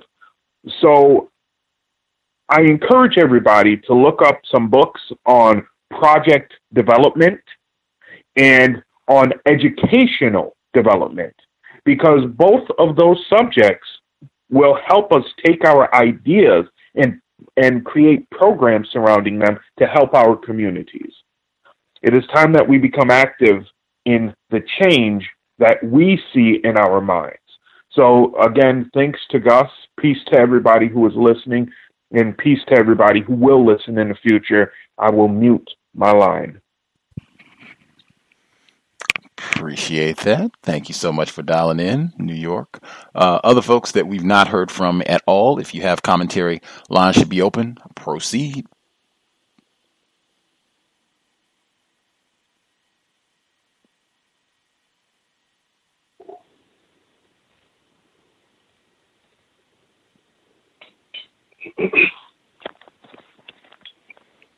Did we miss anybody? Any folks? Can I be heard? Go ahead, Mr. Steele. Awesome. Howdy doody, everybody. It's Ken Steele, and I am calling from Chino, California at the moment. And I wanted to, draw attention to how peculiar these March for Our Lives protests are. I don't know if anybody has noticed this, but it seems as though the conversation about this March for Our Lives is slowly but surely evolving into a discussion about preventing black people from owning guns. If you've been paying attention to the protests or the developments surrounding the March for Our Lives movement, you'll notice that one of the main proponents of the campaign is a character named David Hogg. And this Hogg character is in a, I guess, a feud of sorts with another suspected white supremacist character from the television. Her name is Laura Ingraham. And one of the, I guess, main points that this Daniel Hogg keeps pointing out or keeps saying is that this Laura Ingraham character needs to talk about quote-unquote urban crime instead of talking about these March for Our Lives characters themselves. She needs to focus her attention on urban crime. And I've seen this Hogg character use that term on a number of occasions.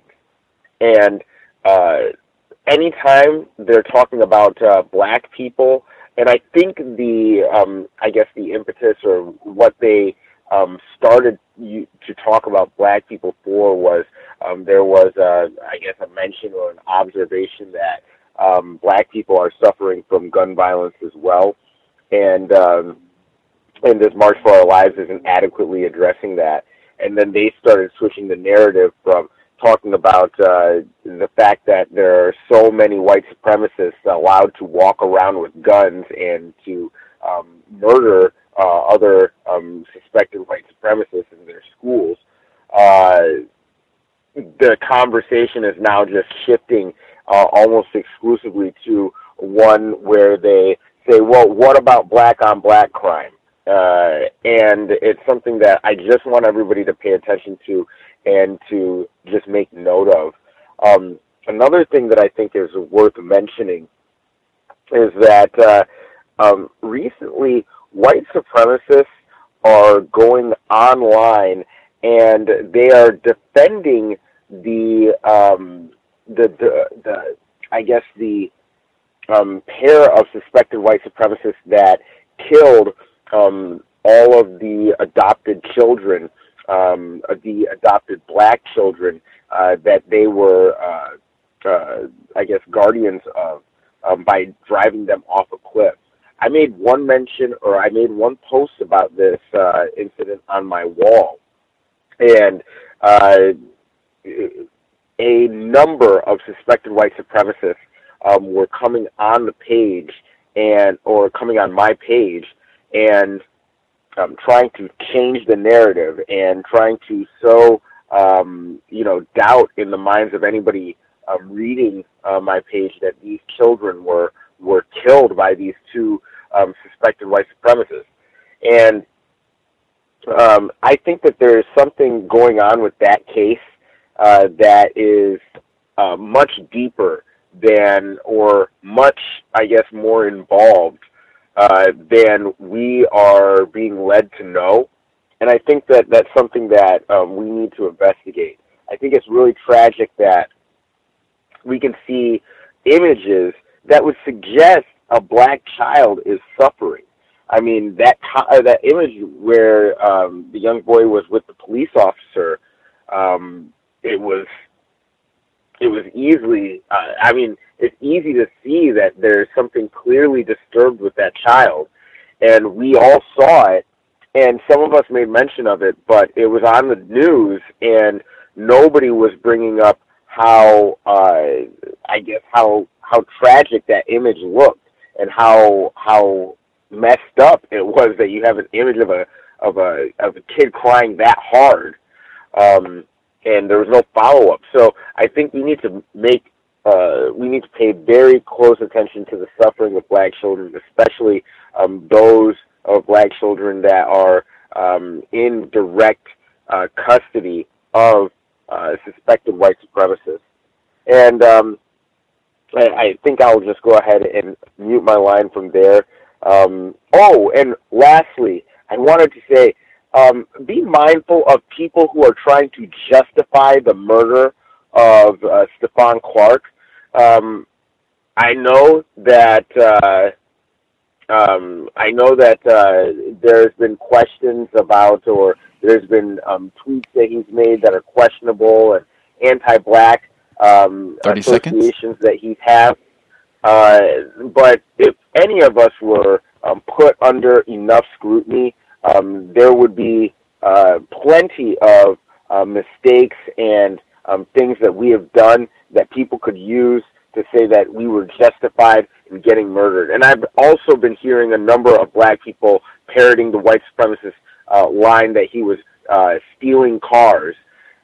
Please, whenever somebody is in this situation, don't try to look for a perfect victim or a perfect black person to be a victim. We're all victims. We can all be victimized in the same way. Thank you so much. Much obliged. Mr. Demery Ford, did you have commentary, sir? You should be with us. Yes. Greetings, Gus. Greetings to the other callers and listeners. I tuned in late, so I didn't hear the clips, but I listened to some of the comments, and I heard something about COINTELPRO and the war against black people here in America, and then what came to mind is the aerial assault in Philadelphia. I guess it was the first and only aerial assault against American citizens in Philadelphia, where I think it was John Africa and his family was bombed, and it was one of the worst cases of the government's war against black people and the government with the backing of racism, white supremacy. And also, I wanted to comment on, I guess the young man's name was Stephon. The last caller just called his name, but I watched the video, and it was extremely upsetting. It was almost to the point that I was nauseous, and I almost threw up when the cops pretended to cover their tracks, saying that, speaking to a corpse, they had just killed a man, and talking about, are you all right, sir? Do you have anything on you? We can't approach you until you tell us we're all right. We can't. And they knew the man was dead. And then they turned him over, and he only had a cell phone. It was just, I had to do everything I could to just watch the end of it. But one last thing is, I think when we are exercising counter-racism strategies, we should think about non-participation with Easter coming up. I hear a lot of people saying that there's no need in fighting because there's nothing can be done. We're in a hopeless situation. But I think that it's a lot that can be done, and starting with the people, one person at a time, you doing something. If it's only non-participation, running up the cost to practice racism and other activities that don't really require a whole lot, just a presence of mind, and to help get the word out, to warn other black people that we are in a state of war, regardless of what they perceive in their minds. And thanks for the shout out. Last night, my wife's doing fine now. We had, everything is on her. She had to run down a racist suspect that hit her in the rear, take down his license plate number. Then when she went to the police, they didn't want to do anything. He was a white guy. She had to swear out a warrant for him. We got him dragged into court, got a judgment against him. She's having surgery right now, and so on the 4th, she complete the other surgery, and we'll be going to court sometime this summer. So hopefully we'll be able to run up the cost of practicing racism. I appreciate this show. I love you guys, and everybody take care. This is Mr. Demery for signing off. Thank you. Thoughts, prayers to your wife. Hope the surgery goes fantastic this coming week, and run up a extraordinary bill for the race soldier to pay for, to compensate for all of the trouble and terrorism that he has targeted on you and your family and your wife specifically. And that right there, those traffic incidents, I know a number of non-white people who have had unfortunate traffic incidents with race soldiers where it was an individual classified as white who was at fault, and they tried to run off or what have you. In those moments, to the best of your ability, if you can at minimum get your phone so you can take a picture of the license plate, because I know non-white people where that's what happened. White person was at fault and they ran off really quick. If you can just the best that you can to stay calm and think first, get phone, license plate, picture in case they try to run off or, just behave as racists do. We had two people that wrote in specifically about the segment about children, mistreatment of black children. The first person wrote in, it's a black female. I'm unable to call in, but I wanted to comment. I went to Duke University, North Carolina, out of high school, and witnessed the mistreatment of black males on the basketball team firsthand. These young men were often, as was stated in the clip, mistreated in the classroom, but exalted on the court. They were shunted into majors like sociology, although many of them had varied interests and were trying to pursue majors like political science or the pre-med track. Duke was known for pre-med. They were not getting an education. In fact, they were discouraged from doing so. In fact, one young man on the team, after spending a week on a project for a course, was ridiculed by his instructor in front of the entire class. These young males are not student athletes. They are mercenaries without pay. Slaves, metaphor. I also, like the male caller, have a son who is around Tamir Rice's age when he was executed. The murder of my child is one of my greatest fears as well. Other person that wrote in, also a black female. Went out with my children.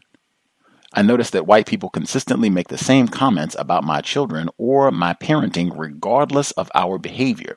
They make comments such as, "He's tearing up the place." I usually ignore this comment, and if they laugh, I keep a serious, straight face. Next comment, "You have your hands full."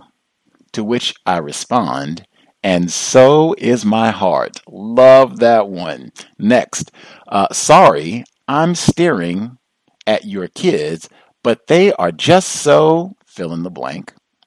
To which I respond, "Yes, I noticed, and I find that to be impolite. Please stop."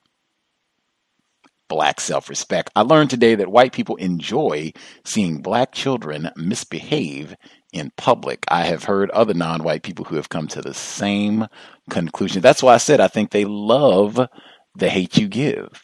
Black misbehavior, every page. Other folks that we've missed completely, anybody else that dialed in with a hand up that we've not heard from at all, please do not wait until the last few minutes.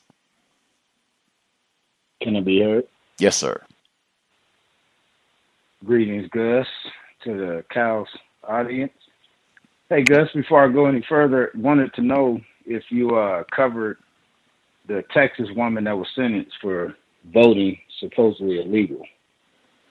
No, sir. Okay. First, I want to piggyback off what Ken Steele was talking about with that gentleman, David Hogg. Yeah, I think for some reason I've caught him just by chance on several interviews, and he keeps yelling out inner city violence needs to be looked at as, though the way he's saying it, it's like he's trying to show sympathy for the community, for the inner city community, which I would like to, well, this is my opinion on how I interpret this. When I think about the climate change propaganda going on, I think David Hogg would be a great sales pitch person for that agenda. What I mean by that is that the climate change gentrification is really what's going on with that whole push about resilient cities. Myself and Thomas from New York, we've come to interpret the language as carbon emissions equaling too much Negro energy. and climate change, meaning the tension that's being experienced by the white folks who have to live within close proximity. The danger of these resilient cities with the climate change, going into what David Hogg is talking about, is that the resilient city is built on the idea we have to push people from the shore areas, which is mostly wealthy folks, into the mainland. And in the mainland, when these wealthy folks come in more closer proximity to less financially fortunate people, they ultimately will use their dollars to clear the path so they can live amongst the inner city without walking outside and having to deal with too much carbon emission. That goes into what I would actually piggyback on to what the gentleman was talking about with teaching. He said we need to learn to understand what we're reading, and I wholeheartedly agree. So I'll say this to our audience, is that particularly when we're reading just standard old articles like NPR and all that, we're reading a sensational version of a story, somebody else's opinion. I would encourage people, go straight to the journal of an article, because the person, the author who's actually theorizing this or philosophizing this is the person writing the journal. You get a chance to see how they think, how they write. And I want to end my commentary, if you don't mind, Gus, let me read this about the Texas woman. Is that okay, sir? Let's hear it. Okay. It says, Texas woman sentenced to 5 years for illegal voting. On November 8, 2016, Crystal Mason got out of work and drove through the rain to her home in Dallas. She walked through the door and tried to settle in for the evening, but her mother delivered something akin to a scolding. Quote, "You have to go vote," Mason's mother said, according to her attorney, J. Warren St. John, who spoke with NPR. Mason grabbed her keys and set out for her local precinct. When she got there, she found out that her name was not on the voter roll, so she was given a provisional ballot. An election worker stuck around to walk her through the form. She used her current license and her current address, St. John says. After she cast her vote, she went home. Quote, "She had a good faith belief that she could vote," St. John says. She would have never voted if she didn't know she couldn't vote. The next time she thought about that night, she was being arrested. She was detained by sheriffs in February 2017 at the Dallas County Courthouse while meeting with her probation officer. I'll leave it there. And I want to say this, Gus, before I get off the phone, is that the gentleman who was talking about the religious stuff kind of made me think about that part where the mother had pressured her into believing that if you don't go vote, you're committing a carnal sin. Thank you, and I'll mute my line. Other folks, anybody that we missed completely, dial in with a hand up that we've not heard from.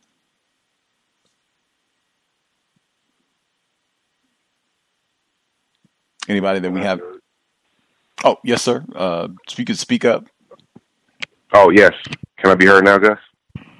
Go ahead, sir. Oh, okay. Our caller in Florida yielded the floor. I apologize. Thank you. Gus, I just had a quick question. So in the context of white supremacy, what does it mean to be white? What does it mean to be classified as white? And if you're classified as a white person, what does that mean to non-white people?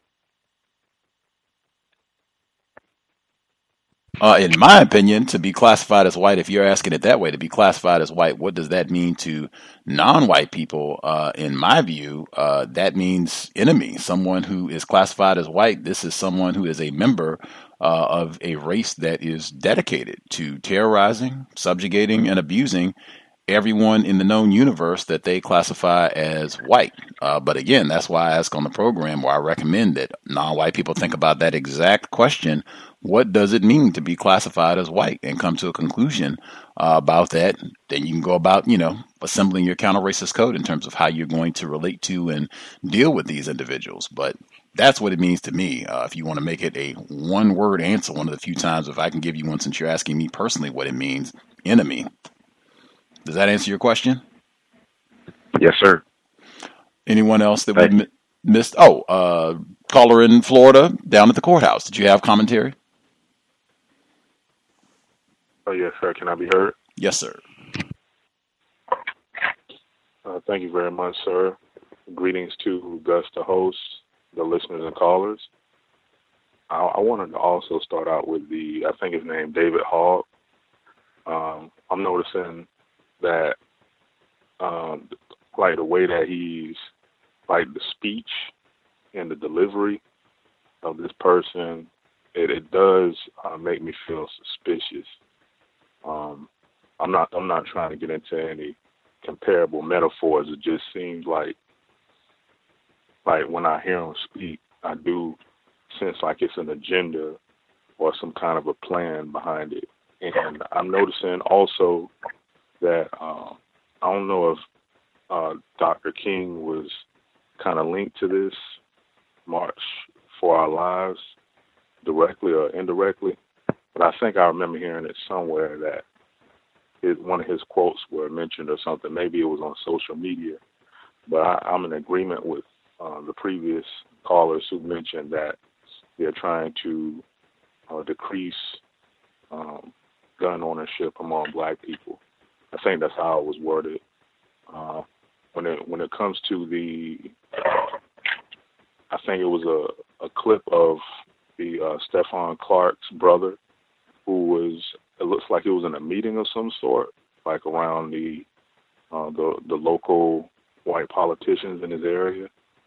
And I think the media, they try to portray a certain type of reputation on the emotion of black people, and they try to portray that, hey, we have a lot of, suppressed emotional issues, things like that.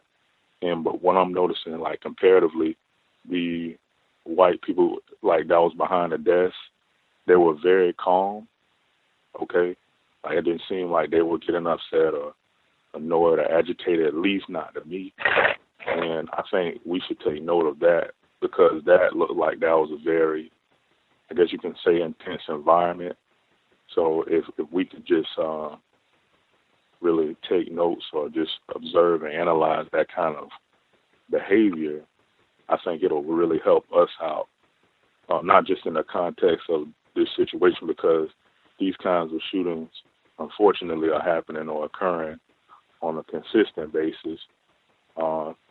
Contempt for black males, black life in general, of course.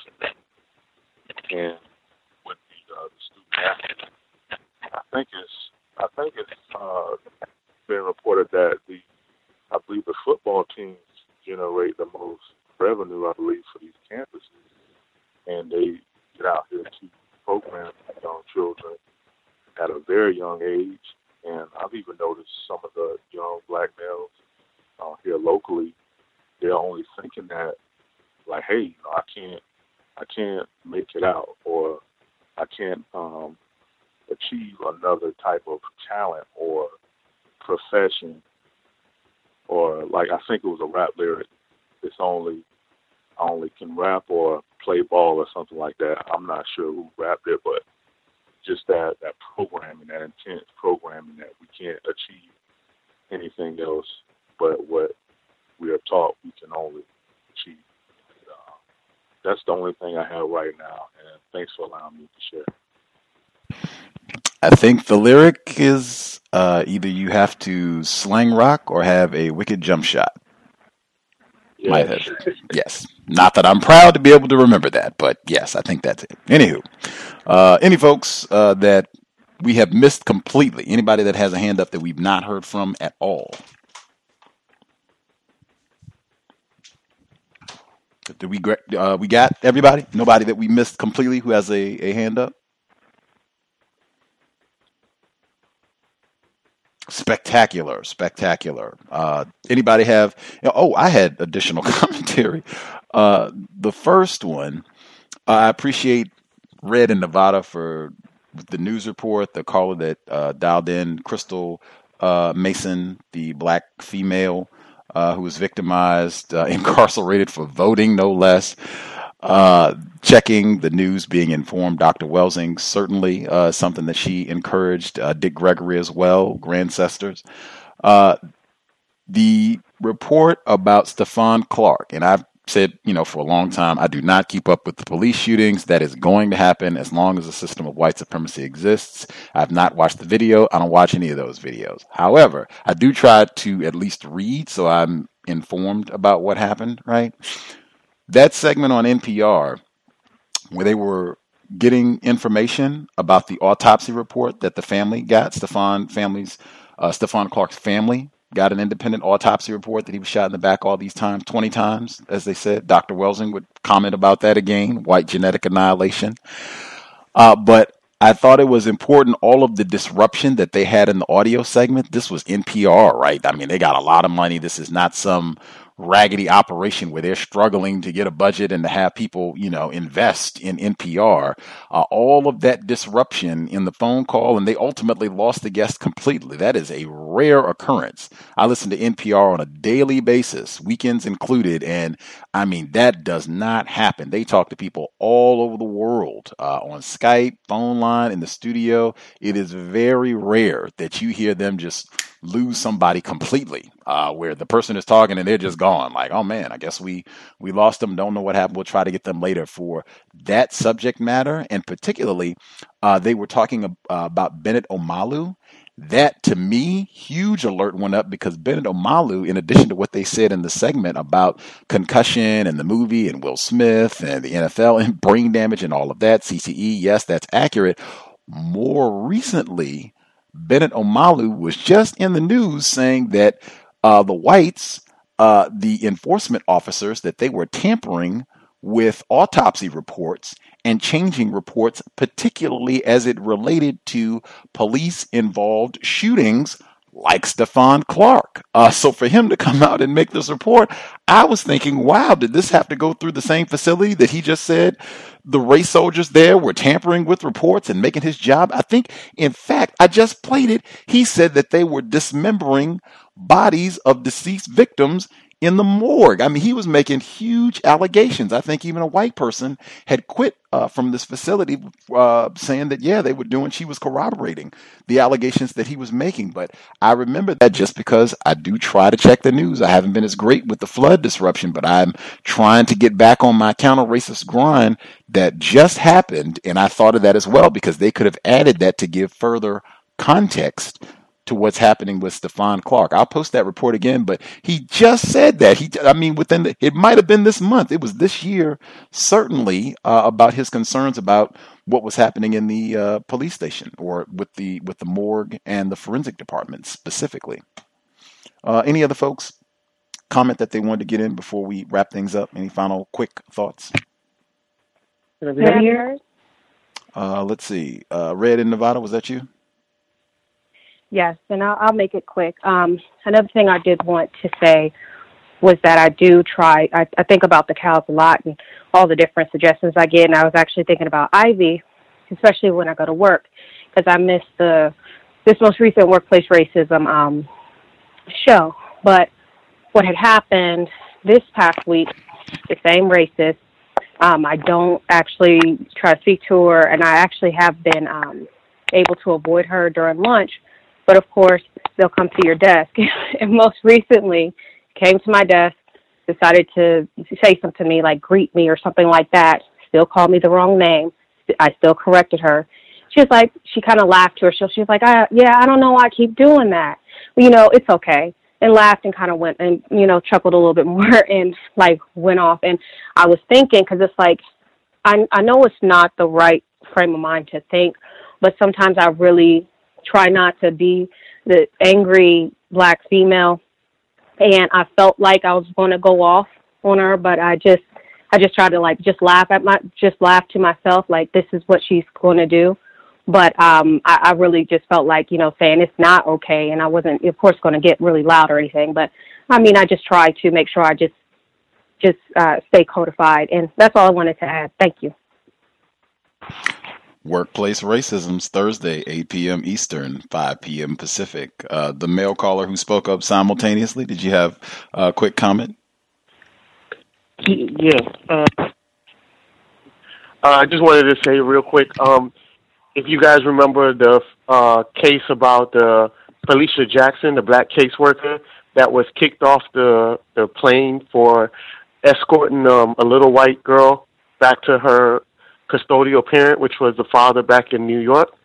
And I just wanted to bring that up to let you know how people view black people with a white child versus white people with a black child as regards to the Hart situation with the lesbian white supremacist couple. And that's all I want to say. Thanks. 9 years of the cows. If you go all the way back to October 2009, we had a black male guest on the program. His mother-in-law adopted a white child, and he had a lot of interesting anecdotes about being stopped, terrorized, questioned, looked at with spite for having a young white girl. I think she was 6 at the time with him. Any other folks that we missed completely? Mark Riding, that's his name, Mark Riding. Any other folks that we missed? Thomas in New York. Yes, sir. I just wanted to say to Mr. Demery, first I wanted to ask the firefighter. I wanted to know if his school that he works at has metal detectors or not. I know he's in the Florida area.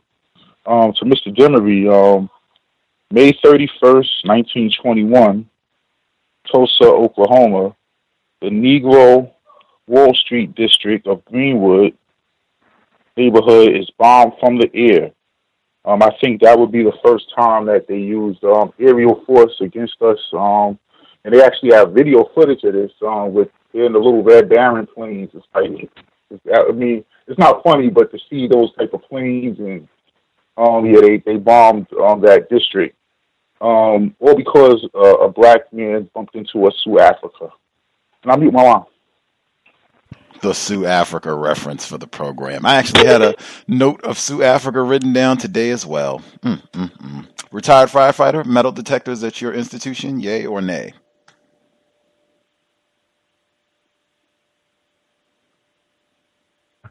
What's that? Do they have metal detectors at the school where you volunteer or do your coaching? Do they have metal detectors? Yes or no? No, sir. I don't think they have any metal detectors at any Miami-Dade County public schools. Except for alternative schools. My offspring just said, except for alternative schools, they do have them. Okay. Assist from the offspring, right on. Any other folks? Quick comment they need to get in before we wrap? You can do it in 30 seconds or less. Yes, ma'am. Just quickly, Mr. Demery, I hope everything goes well. I'm praying for you and your family. Hope you get the compensation you deserve. I want to say that I do think it's great for people to, care about black people and women and animals and all of that. And also, Mr. Renegade, wanted to let you know there's just the things that you do to honor women and just even being more patient with us, letting us talk longer than probably we should, more than you allow males to do that. I think you even allowed that earlier with me, and I thank you so much for that, and I'll always be, forever grateful for how you honor women, for being a personal recipient of that. And the last thing that I wanted to say is that the idea of the notion of black male privilege is further verbal abuse against black males, because imagine if there was this notion of women privilege or children privilege, the outrage that would happen. It's outrageous to say black male privilege, given that they are the most victimized group on the planet. And I'll mute my line. Thanks, Gus, and thanks everyone else for listening. Indeed. The caller at 4683, did you have a comment you need to get in? 4683. No, hey, girl, don't just say hey to everybody, man. I'm on the plantation. I can't talk about it. I try to listen. Thank you, though. Oh, greetings. Stay safe. If you are working, be alert. Stay safe. I'm sure there are race soldiers that are around who are paying a lot of attention to you. Workplace racism again, Thursdays, 8 p.m. Eastern, 5 p.m. Pacific. We will wrap things there. I think we got everybody. I don't see any hands that I missed. I'm trying to make sure I didn't miss a caller with a hand up. Yes, I think we got everybody. For our program. We'll be here on Tuesday. Again, we'll be discussing racism, white supremacy, yoga, black females who've made a whole yoga retreat for health and replenishing for black people, black females specifically, and talking about some of the reasons why they made this retreat and even some of the experiences that they had prior to that and doing yoga in the same space with race soldiers. But that should be this coming Tuesday. Just check the schedule. There might be a program prior to that. Just, check Black Talk Radio Network, the Facebook page for the updates, but we'll definitely be here on Tuesday evening. Thanks to everyone who participated, listened in, wrote, called. Hope it was constructive investment of your Saturday evening.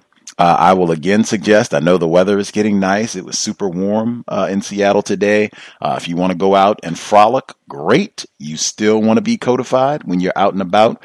Race soldiers, they do not pause from terrorizing just because the sun is shining a little brighter. Sobriety would be best under conditions of white supremacy. When you're out having a good time, you still want to be able to think clearly and make phenomenal decisions to keep yourself safe. We are still in a system of white supremacy, and you still might have to deal with a race soldier. Just keep that in mind. I know Dr. Welsing would certainly encourage, strongly endorse us being sober so that we can protect our health and brain computers so that we can make great decisions and create new concepts to help us permanently solve the problem. Racist man, racist woman, racist child. Certainly, if you're going to be out and about in a vehicle, buckle up every time, in addition to being sober. Whether you're driver or passenger, anything that we can do to minimize contact with race soldiers, let's do it. Buckling the seatbelt, that's an easy one. Staying off the phone in the vehicle, that's another easy one. Minimize contact with race soldiers, badge or no. That said, Creator, we ask that you help us remain patient with other black people, victims of white supremacy. We ask that you help us remain patient with ourselves. Remind us to demonstrate the highest levels of black self-respect at all times, in all places, each and every time we are in contact with another black person. It has been time. Replace white supremacy with justice immediately. Cow signing out. Thanks all for tuning in. Nigga, you so brainwashed. I'm a victim, brother. Problem. You're a victim. Yeah. I'm a victim of 400 years of conditioning. Shut up. The man has programmed my conditioning. Mm-hmm. Even my conditioning has been conditioned.